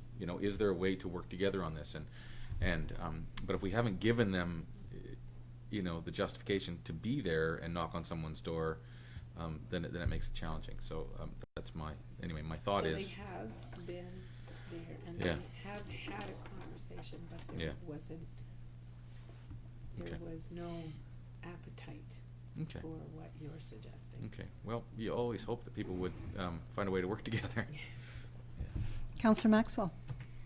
Yeah, I would like to send this to staff as well and just have a deeper look at it. But I'm also wondering how much one of these decibel readers might cost, and maybe a cost analysis of something like that might be useful. Or just we can include that in the report. in looking at Yeah, this, yeah. absolutely. Deputy Mayor. Thank you, Worship. I've got the Chapter 85 in front of me, and the way it looks to me is some of the issues are policed, and some of the issues would fall under the planning. I assume now, because Bylaw we've got enforcement, yes. the bylaws enforcement officer, he takes care of Yeah. everything on the page. And a stupid question based on the correspondence. Did take the bylaws officer out of it? I'm hoping our solicitor, I'm sure he didn't, tell one person one thing and one person another. I haven't been able to verify that. But this certainly can be all part of that report. Councillor Pulsfer. Thank you. I just wanted to concur with Councillor Savage and Councillor Maxwell that to have staff take a closer look at this. I did notice there was an example from the municipality of Kings for New Minas, so they must have something in effect there. So, thank you. All right. So just to put some of this in perspective, the average home is about 50 dBs. Conversational speech is about 60 dBs. A vacuum cleaner is about 70 dBs. So if you look at these numbers, a vacuum cleaner would not be permitted for use at any time. Not that I worry about that, but.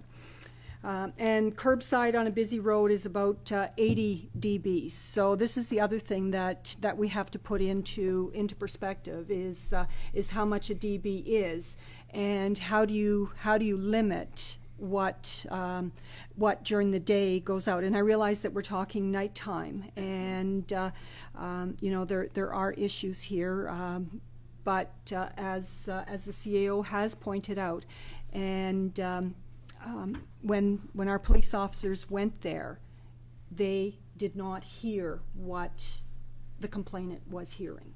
So that's why they said they could not use our bylaw to enforce it. It was not that they couldn't enforce our bylaw, it's that they couldn't enforce the noise. Deputy Mayor. Thank you, Worship. Just in regards to that, when it goes back to staff, would staff be able to call someone from the village of New Minas or the county to find out how they police this? 'Cause Absolutely. this- RCMP? Good luck. Well, it would be by law enforcement officer. The RCMP don't do by law enforcement.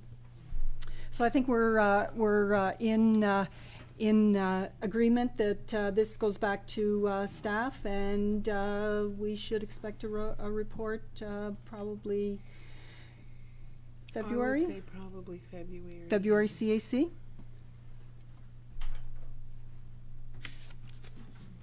that a motion? No, we don't need a motion to push something to staff out of this. So we'll expect to see it February CAC 2020 if anybody's making notes on that. All right, and our next piece of correspondence, CAO.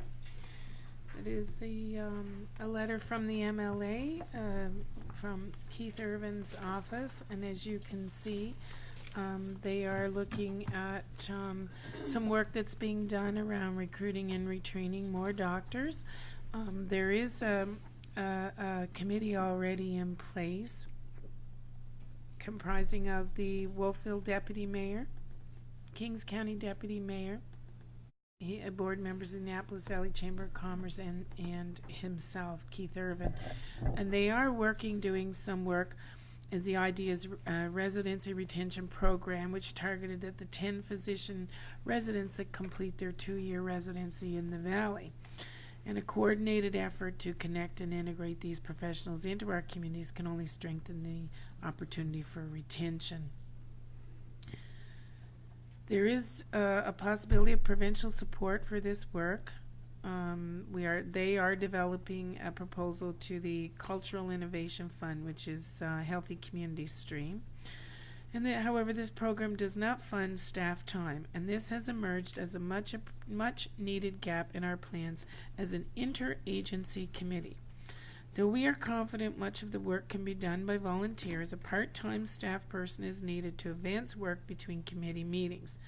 The role of the staff person would be to coordinate any funding received for recruitment, coordinate recruitment efforts in consultation with the Nova Scotia Health Authority's recruiter for our region, and support the ongoing work of our committee.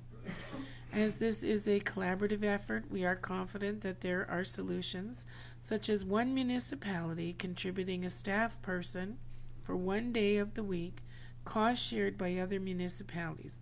I'm writing therefore to ask if one of your municipalities would consider taking the lead on identifying a staff person to support the committee's work 1 day a week to be cost shared by the other two municipalities.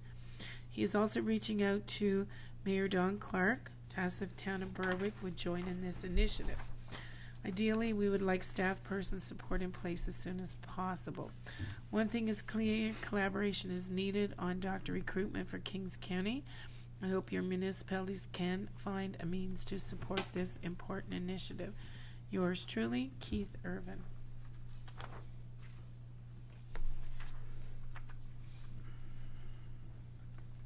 So CAO, from a staff perspective? I don't have a staff member that we could, commit that to. Not at this point, not with everything else that we, have coming on board and coming. And they're saying that there is a possibility of provincial funding, but it doesn't say if it's a possibility. From a staffing perspective, and from someone who, over the last 20 years, has continually seen the province downloading onto the municipalities and giving us nothing in return, this is just another download. And health is a provincial responsibility. And, perhaps we're one of the luckier areas in the province. I think the numbers speak for itself, and you and I, Your Worship, were talking about the numbers earlier, and we're standing in pretty good stead, proportion and average-wise for doctors and retaining but we don't have any staff at this point that we could offer up. Okay, thank you. Councillor Maxwell. Yeah, I agree totally with the CAO. While I agree we need doctors and we need them all over the country, we need them here in Kings County, it is a provincial responsibility, and I just don't see the downloading being something that the provincial government should be doing to municipalities, to make this something that we need to pay to have a staff person do. And I totally disagree with that, and us funding it.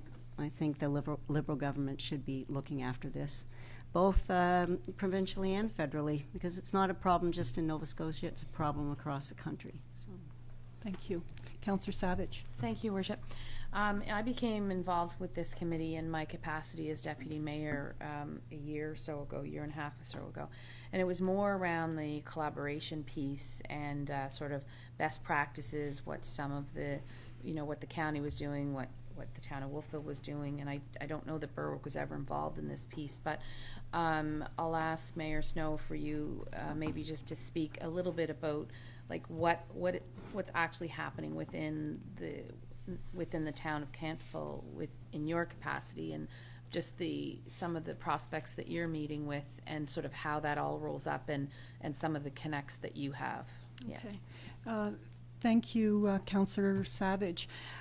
So first, I of course, you know me with stats and that sort of thing. So one of the things that I want to push out to you is that the Valley has the highest retention rate for our residency program. 90% of the residents who've gone through our program stay in Nova Scotia. 70% of them have stayed here in the Valley. And these folks, when they come here, they are placed in Annapolis Royal, in Middleton, in Middleton, Kingston, Berwick, Kentville, Wolfville.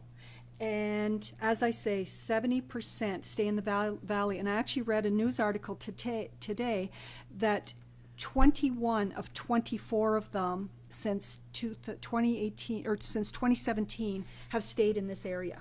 So that makes our stats even that much better.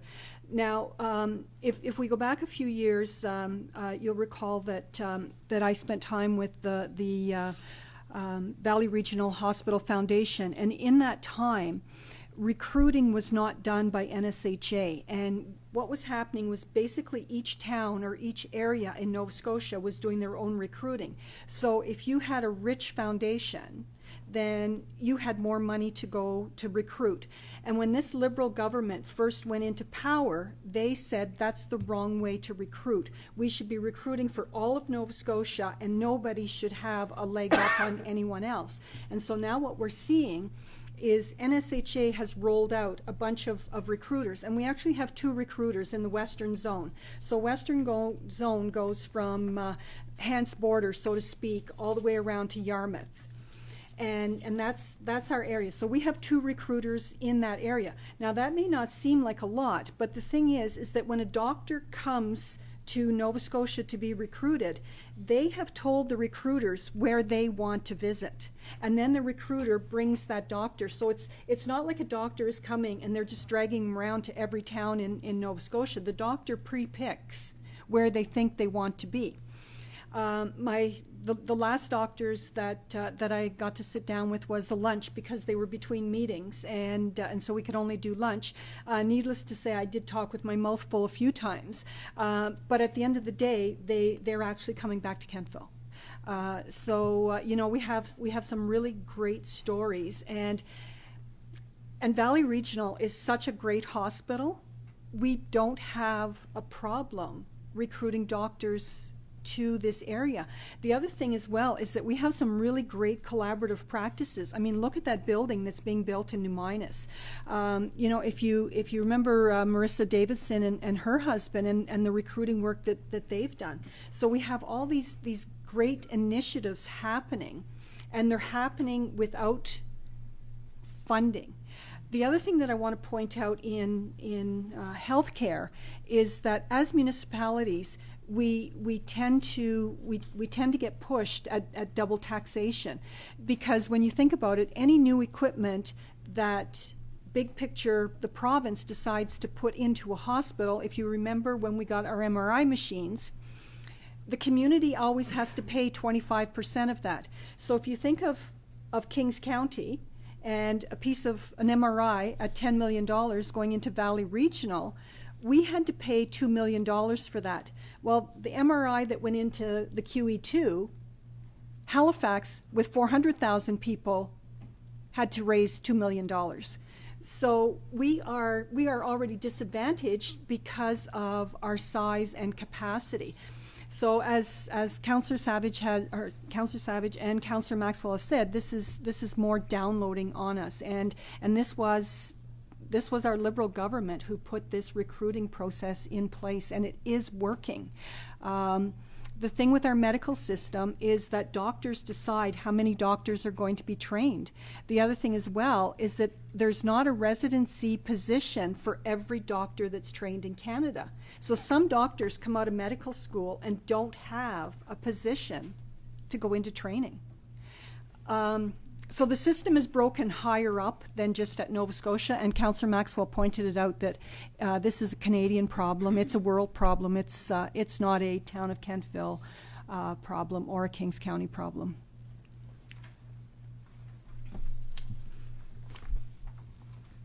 Is there any further discussion on that?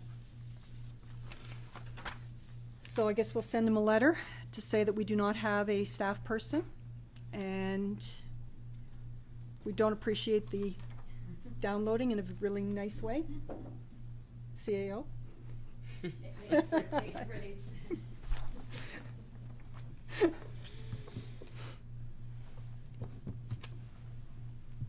All right, moving on to our next piece of correspondence, which arrived in my email this morning.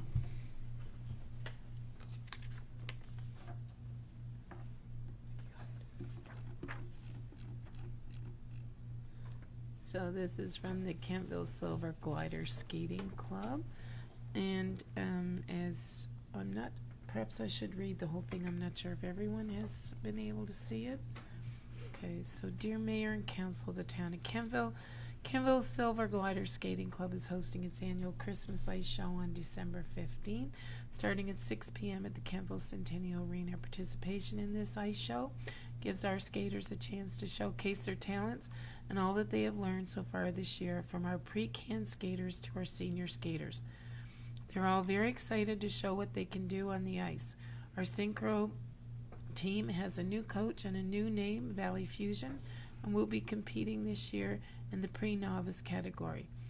Many of our skaters represent our club and province at Atlantic competitions and on the Canada Games team in past years. This show has historically been a free will offering for admission. This particular ice show is not a big fundraiser for our club, but rather an opportunity for the kids to have some fun and show their stuff for family and friends while celebrating the Christmas season in spirit. This year's theme is 'Twas the Night Before Christmas on Ice. We have many fundraising options we use every year, from selling chocolate bars, sports sweep tickets, our spring ice show 50-50, and anything else we can do to raise much needed funds for our club. We will be hosting a Star 1-2-3 competition this year that will help raise much needed money for the club. 3 years ago, we hosted Fall Skate and had a very successful competition. Every single bit of help we have is volunteered by our skater parents and other dedicated skating fans, and they keep our club active and thriving. This year we have 95 skaters in our club. 60 of those are can skaters. Our skating club uses about 9 hours of ice every week. Each hour of ice is $180, and we skate for 29 to 30 weeks each year at a cost of $47,250 a year for ice alone. This is an increase of $5,000 from last year. We strive to keep our registration costs reasonable for our skaters, so we keep them in skating. Sports participation benefits skaters through greater self-esteem, team camaraderie, increased physical fitness, and community spirit by showcasing their talents. This means we need fundraisers to offset these costs. It takes many hours of preparation and 3.5 hours of ice time to set up, have the show, and take down our set, plus have a skate with Santa for our skaters and families. In past years, we have had this ice time sponsored by outside businesses. We would love to be able to tell the audience that this year's ice time was sponsored by the town of Kentville. We will put this in our program and announce it during the show. If the town were able to donate this ice time, the club would be thankful for your support. Thank you for presenting our letter to Council, Kentville Silver Glider Skating Club, Darlene Redden Graves. Thank you. I just want to point out, based on the numbers they have provided, those two numbers in highlight were not changed from last year's letter. So the first one should be $48,600 a year for ice alone, and that's an increase of $1,350 actually from 2018. So those two numbers were from their last year computation at $175 an hour for the ice. And this, at today's rates, 3.5 hours is $630.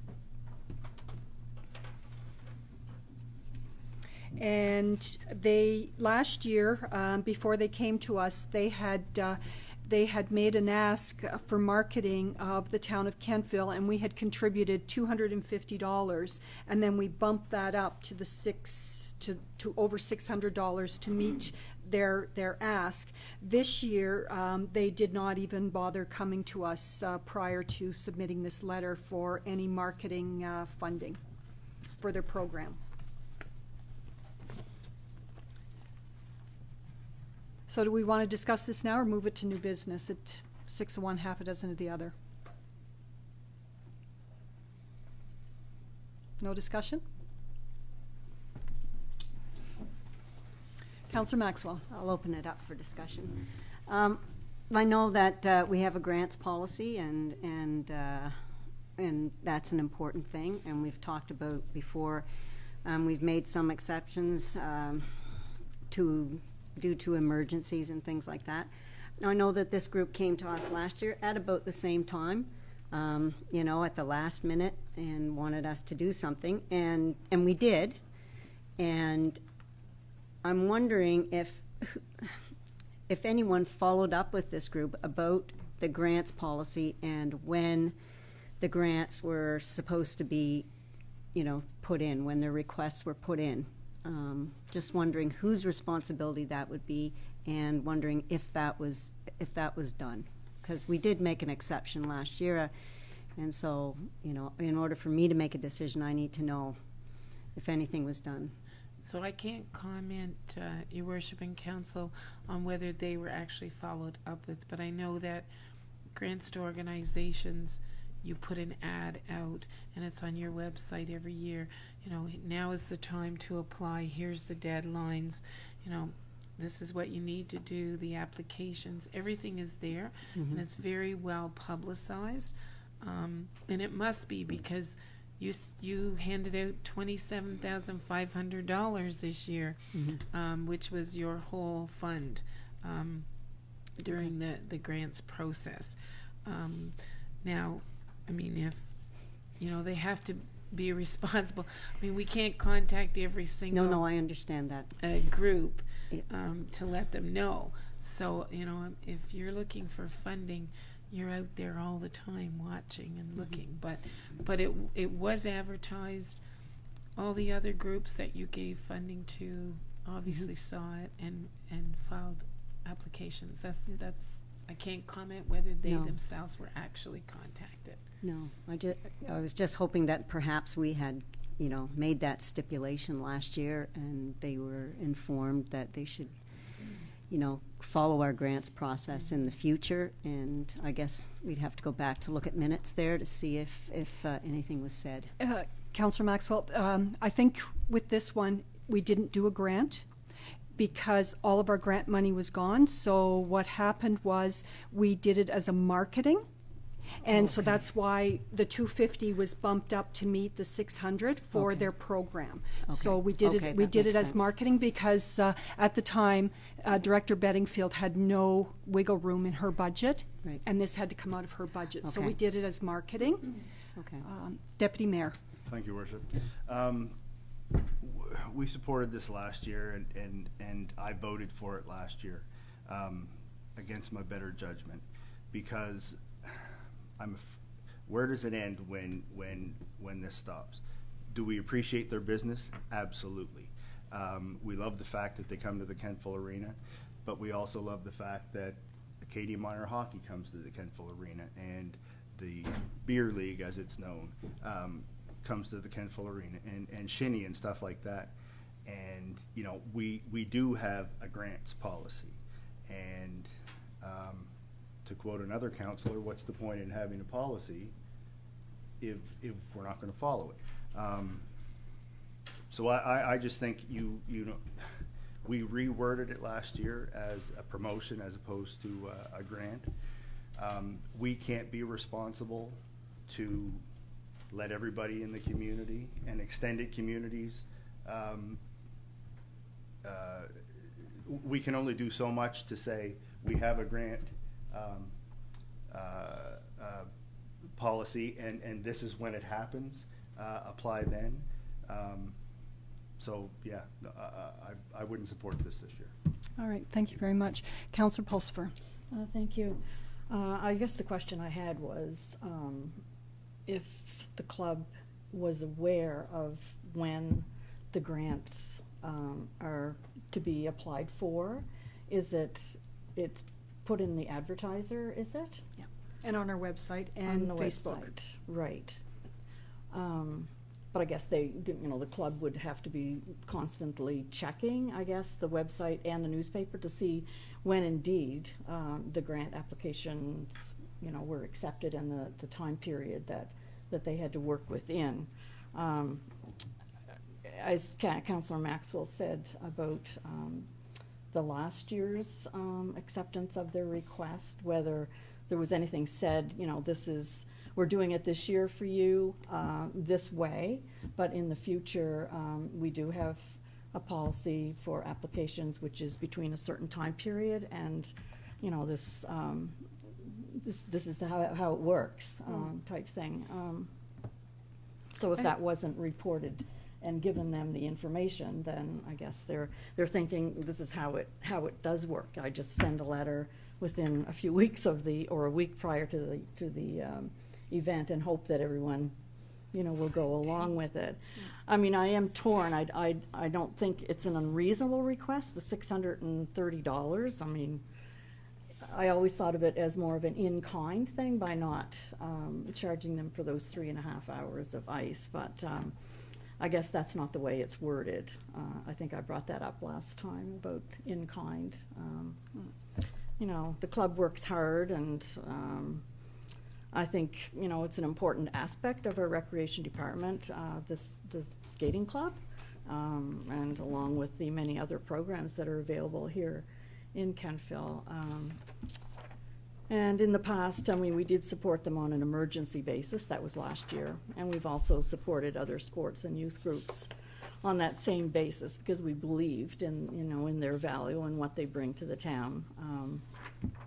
Myself, I'm supporting the request, and I just want to have it out there that I'm in support of this year. And there would be perhaps a prerequisite that when, or if this should pass and they do, you know, receive the request for funding, that it would be specifically noted that this procedure is not how you go about asking for a grant, and that in future years there is a process and there is a time period, and that would be how it would work from now on. But I'd say we probably had this exact same discussion last year year? at this time, and that's how we finagled it as a marketing. So, Councillor Savage. Thank you, Your Worship. Yeah, I just, I would concur with what Councillor Pulsar said. I'm looking at them, that they've been here for the last 50 years, and just looking at their website here, and award-winning CANscape program. And so I think it's more around it informing them as to how the process works. And I think we're in a position this year that we don't know if they were informed as to how the process works. But I believe, as you said last year, we did it as we supported them in terms of promotional activity as opposed to actual dollars. And I think they're a great organization to support in the community. I really do. And I think it's difficult to say no, but I think on a go-forward basis, we have to explain to them how the grant process works. And I have to assume that they don't know that, or else they wouldn't be coming to us at the 11th hour. But there's a lot of young faces there, and I think that's important to support them. So Okay. that's all. Thank you. Thank you. Councillor Andrew. I was going to say much the same. It does seem like someone, like a little bit of deja vu, the conversation we're having. At the same time, it does, it's a great organization, and as has been said, so are many others. This is an organization that lots of local children are involved with. I guess when I read it, I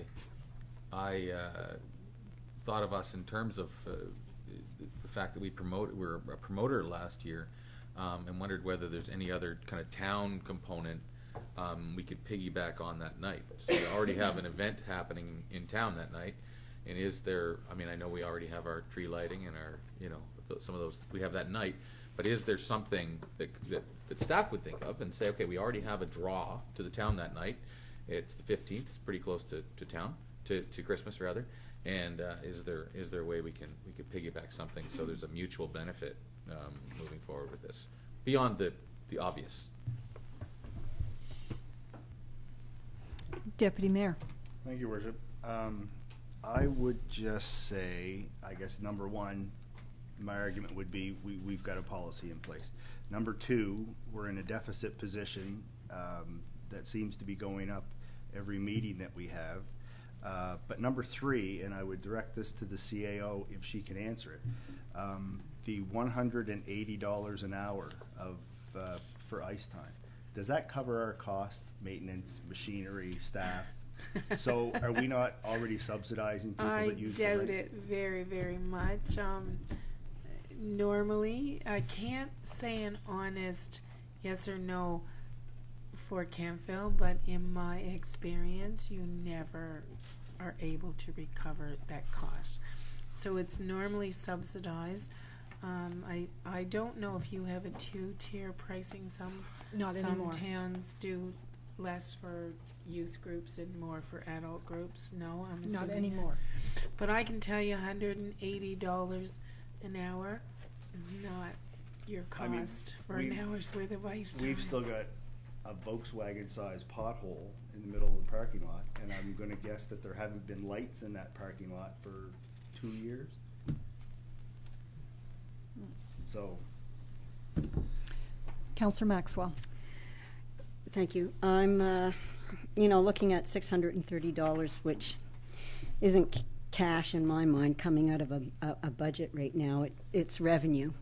It's lost revenue for this year, much the same as when the school cut out skating from their program and we lost, or there was a problem there. I can't remember what it was. I think it was work to rule or something. And they didn't do their skating program and we lost hours upon hours upon hours of ice time. So, things happen. Ice time, gets lost here and there. $630 is revenue that would be lost this year, but I don't think it would make, in terms of the overall recreation budget, I don't think it would make a big dent. If we do grant this, and I'm leaning towards doing that, I would like a letter to go out to our organizations that we have given extra consideration over the above the policy.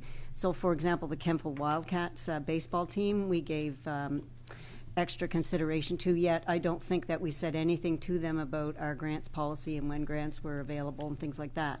So I just want to make sure that those groups that we did go above and beyond for this year do get a letter prior to our grant policy. And then that makes it easier the next time around. If they come at the last minute, then it's easier to say no.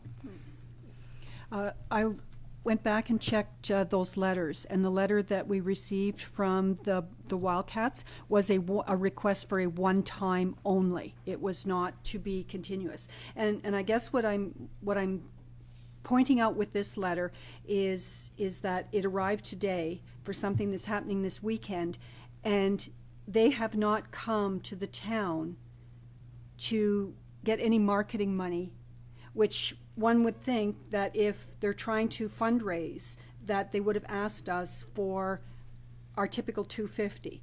And based on what happened last year, perhaps we would have upped that. The other thing I want you to recall is that our biggest loss in recreation last year was our ice time.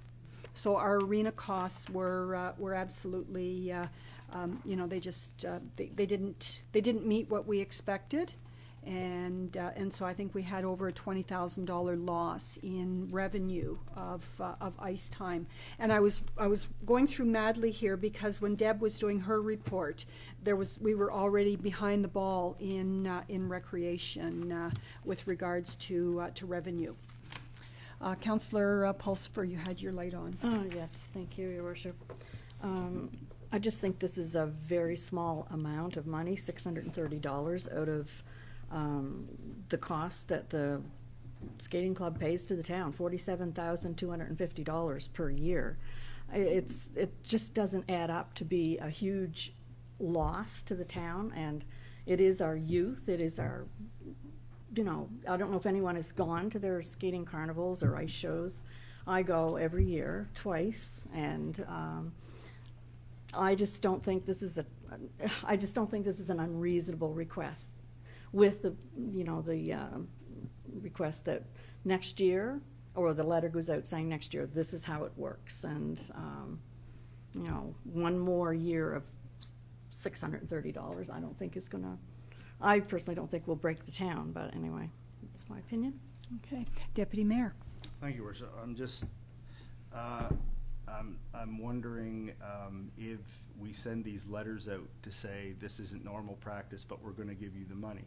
Will we also send letters out to all the other junior teams that call Kempville home to say we don't do this as a practice, so please in future don't come asking for money because we've set these folks as a priority. I think once you open this up, which we did last year, and that was a mistake, I think. There's nothing to say that every other sports team in Kempville, junior, middle age, senior, doesn't make any difference, can come in here or just send a letter the day of and say, look, we need money for this. When are you going to say no, and how's it going to look to the rest of the sports teams who come here and pay money and spend money in town? When we say no, sorry, these folks were an exception. Thank you. Councillor Maxwell. Yeah, everybody's making really good points. But again, I feel that I hate closing the door on youth, and I hate closing the door on physical fitness. I think that it is part of our recreation mandate to have recreation for all, and to get people involved. Is there anything wrong with sending out a letter to inform them about our grants policy? I think that's not a difficult thing to do. And it would certainly be, if you want me to turn down a request outside of the grants, I would have to know that they knew that that's what the policy was, and this is the way that we're going to hold the line, which I have said before, I don't really feel like we should draw a line in the sand and say this is it for everybody and everything. I would also like to see us, maybe raise our grant sum a little bit and put a reserve to the side for emergencies, because I think physical fitness is something that should be a priority. It's part of our health, and I can appreciate we have, I appreciate that we have a grants policy, but I also think that we have to have a little bit of flexibility.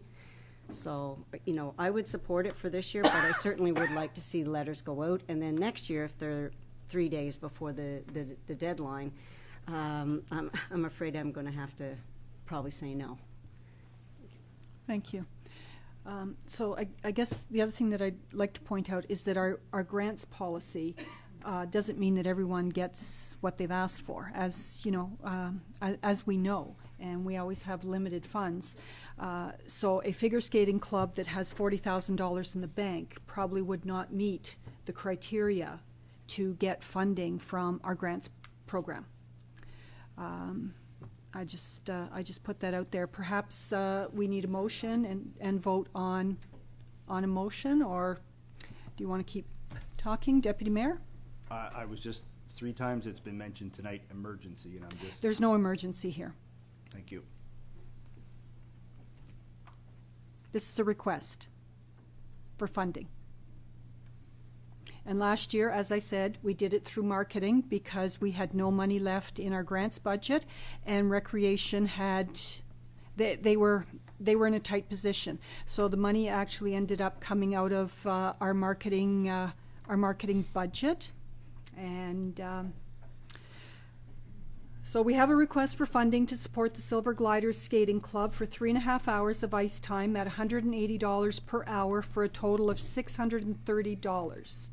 It would be recognized in the program and announced at the event. So Council Advisory recommends approval of the funding to the Silver Gliders Skating Club in the amount of $630 for marketing, and further that this is in addition to the approved 2019-2020 operational budget. Is anyone willing to move that? I'll move that. All right. Is there a seconder? Yeah, I'll second that. All right. So it's been moved and seconded that Council Advisory recommend approval of the funding to the Silver Gliders Skating Club in the amount of $630 for marketing. And please note, I have said marketing because we have no money left in our grants. And further, that this is in addition to the approved 2019-2020 operational budget. Is there any further discussion? Councillor Maxwell.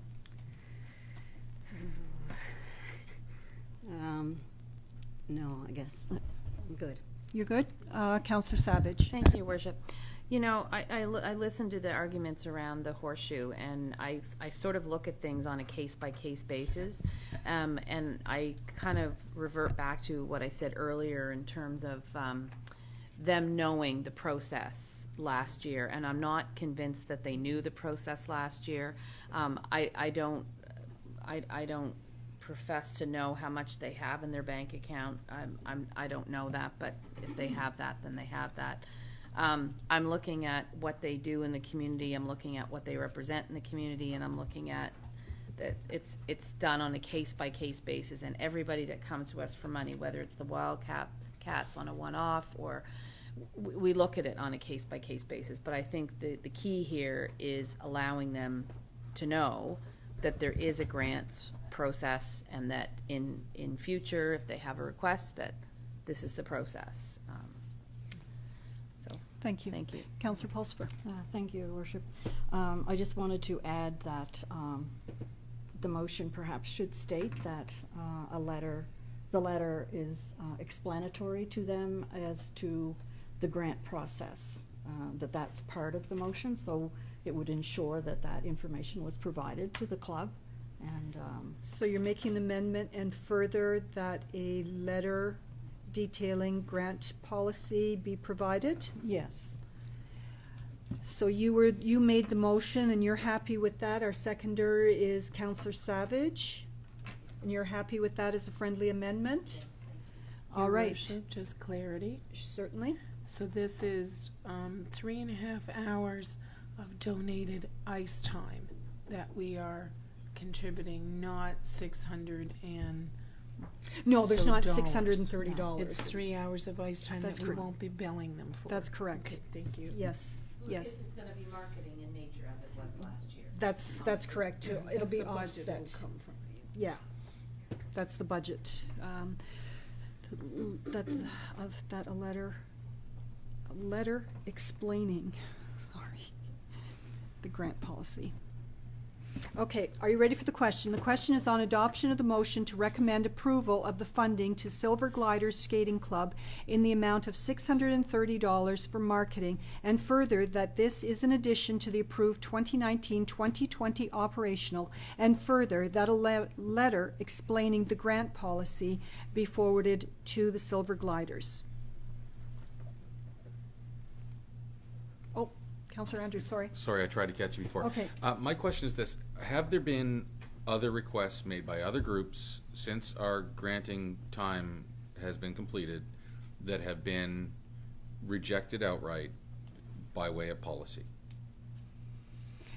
The only request we had was the one from our Wildcats, Okay. and we accepted that one, but we haven't turned down. Okay, I just wanted to make sure Yeah. that that's okay. Thank you. Okay. All right. Are we ready? Voting is now open.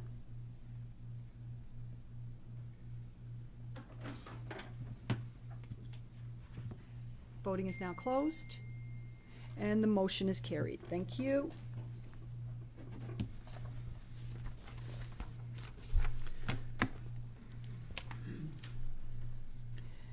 All right, we now have time for a public comments. The floor is now open to the public. Please state your name and address and subject matter. You will have 10 minutes.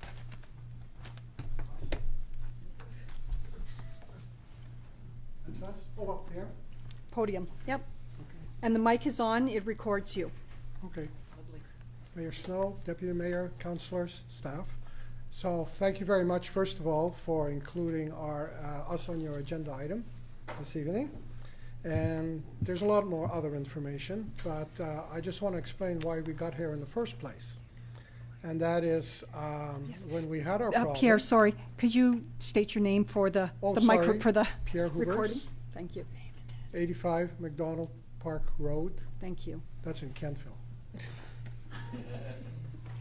Okay, so we never thought we would get to this point, because when it first happened with our noise issue, we thought it would be as simple as picking up the phone, calling your local police department and saying, hey, can you just come and talk to our neighbor? We know that's done when there's a pool party.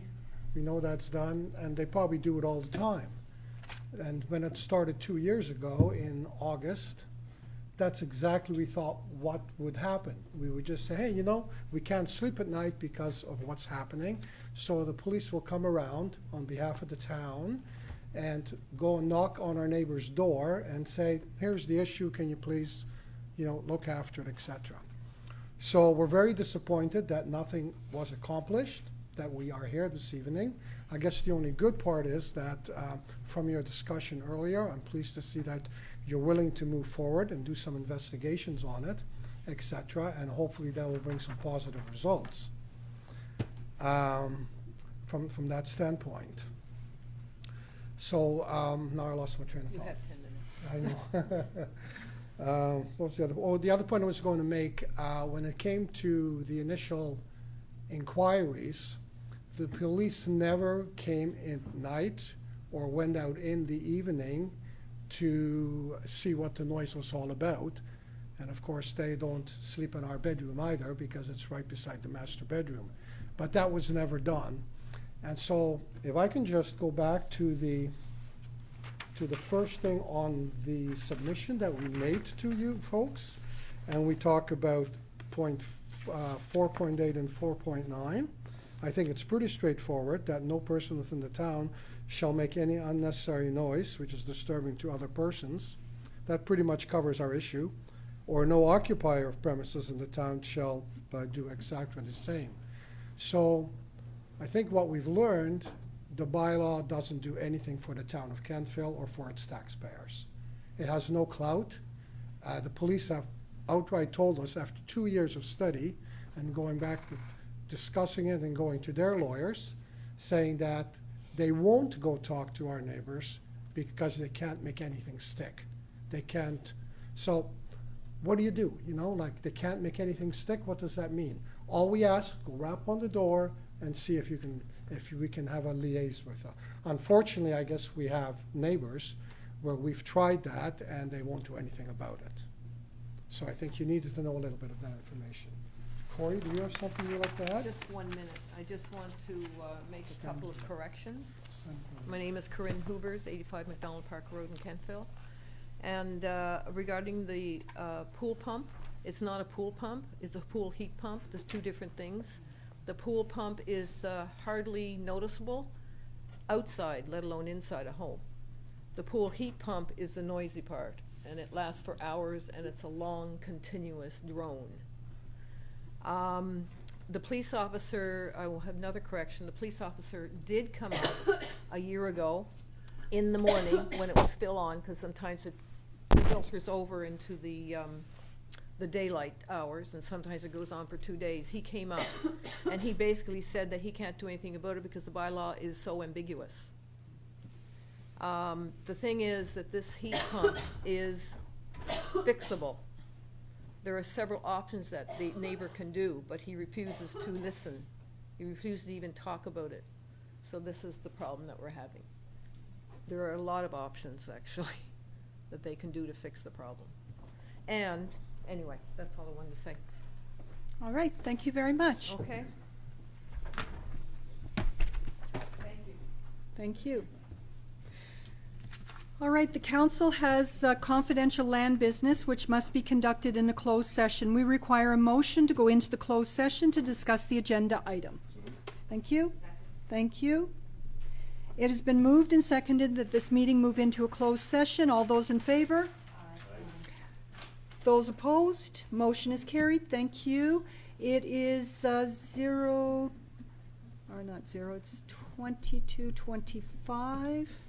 2025. So if you need to do the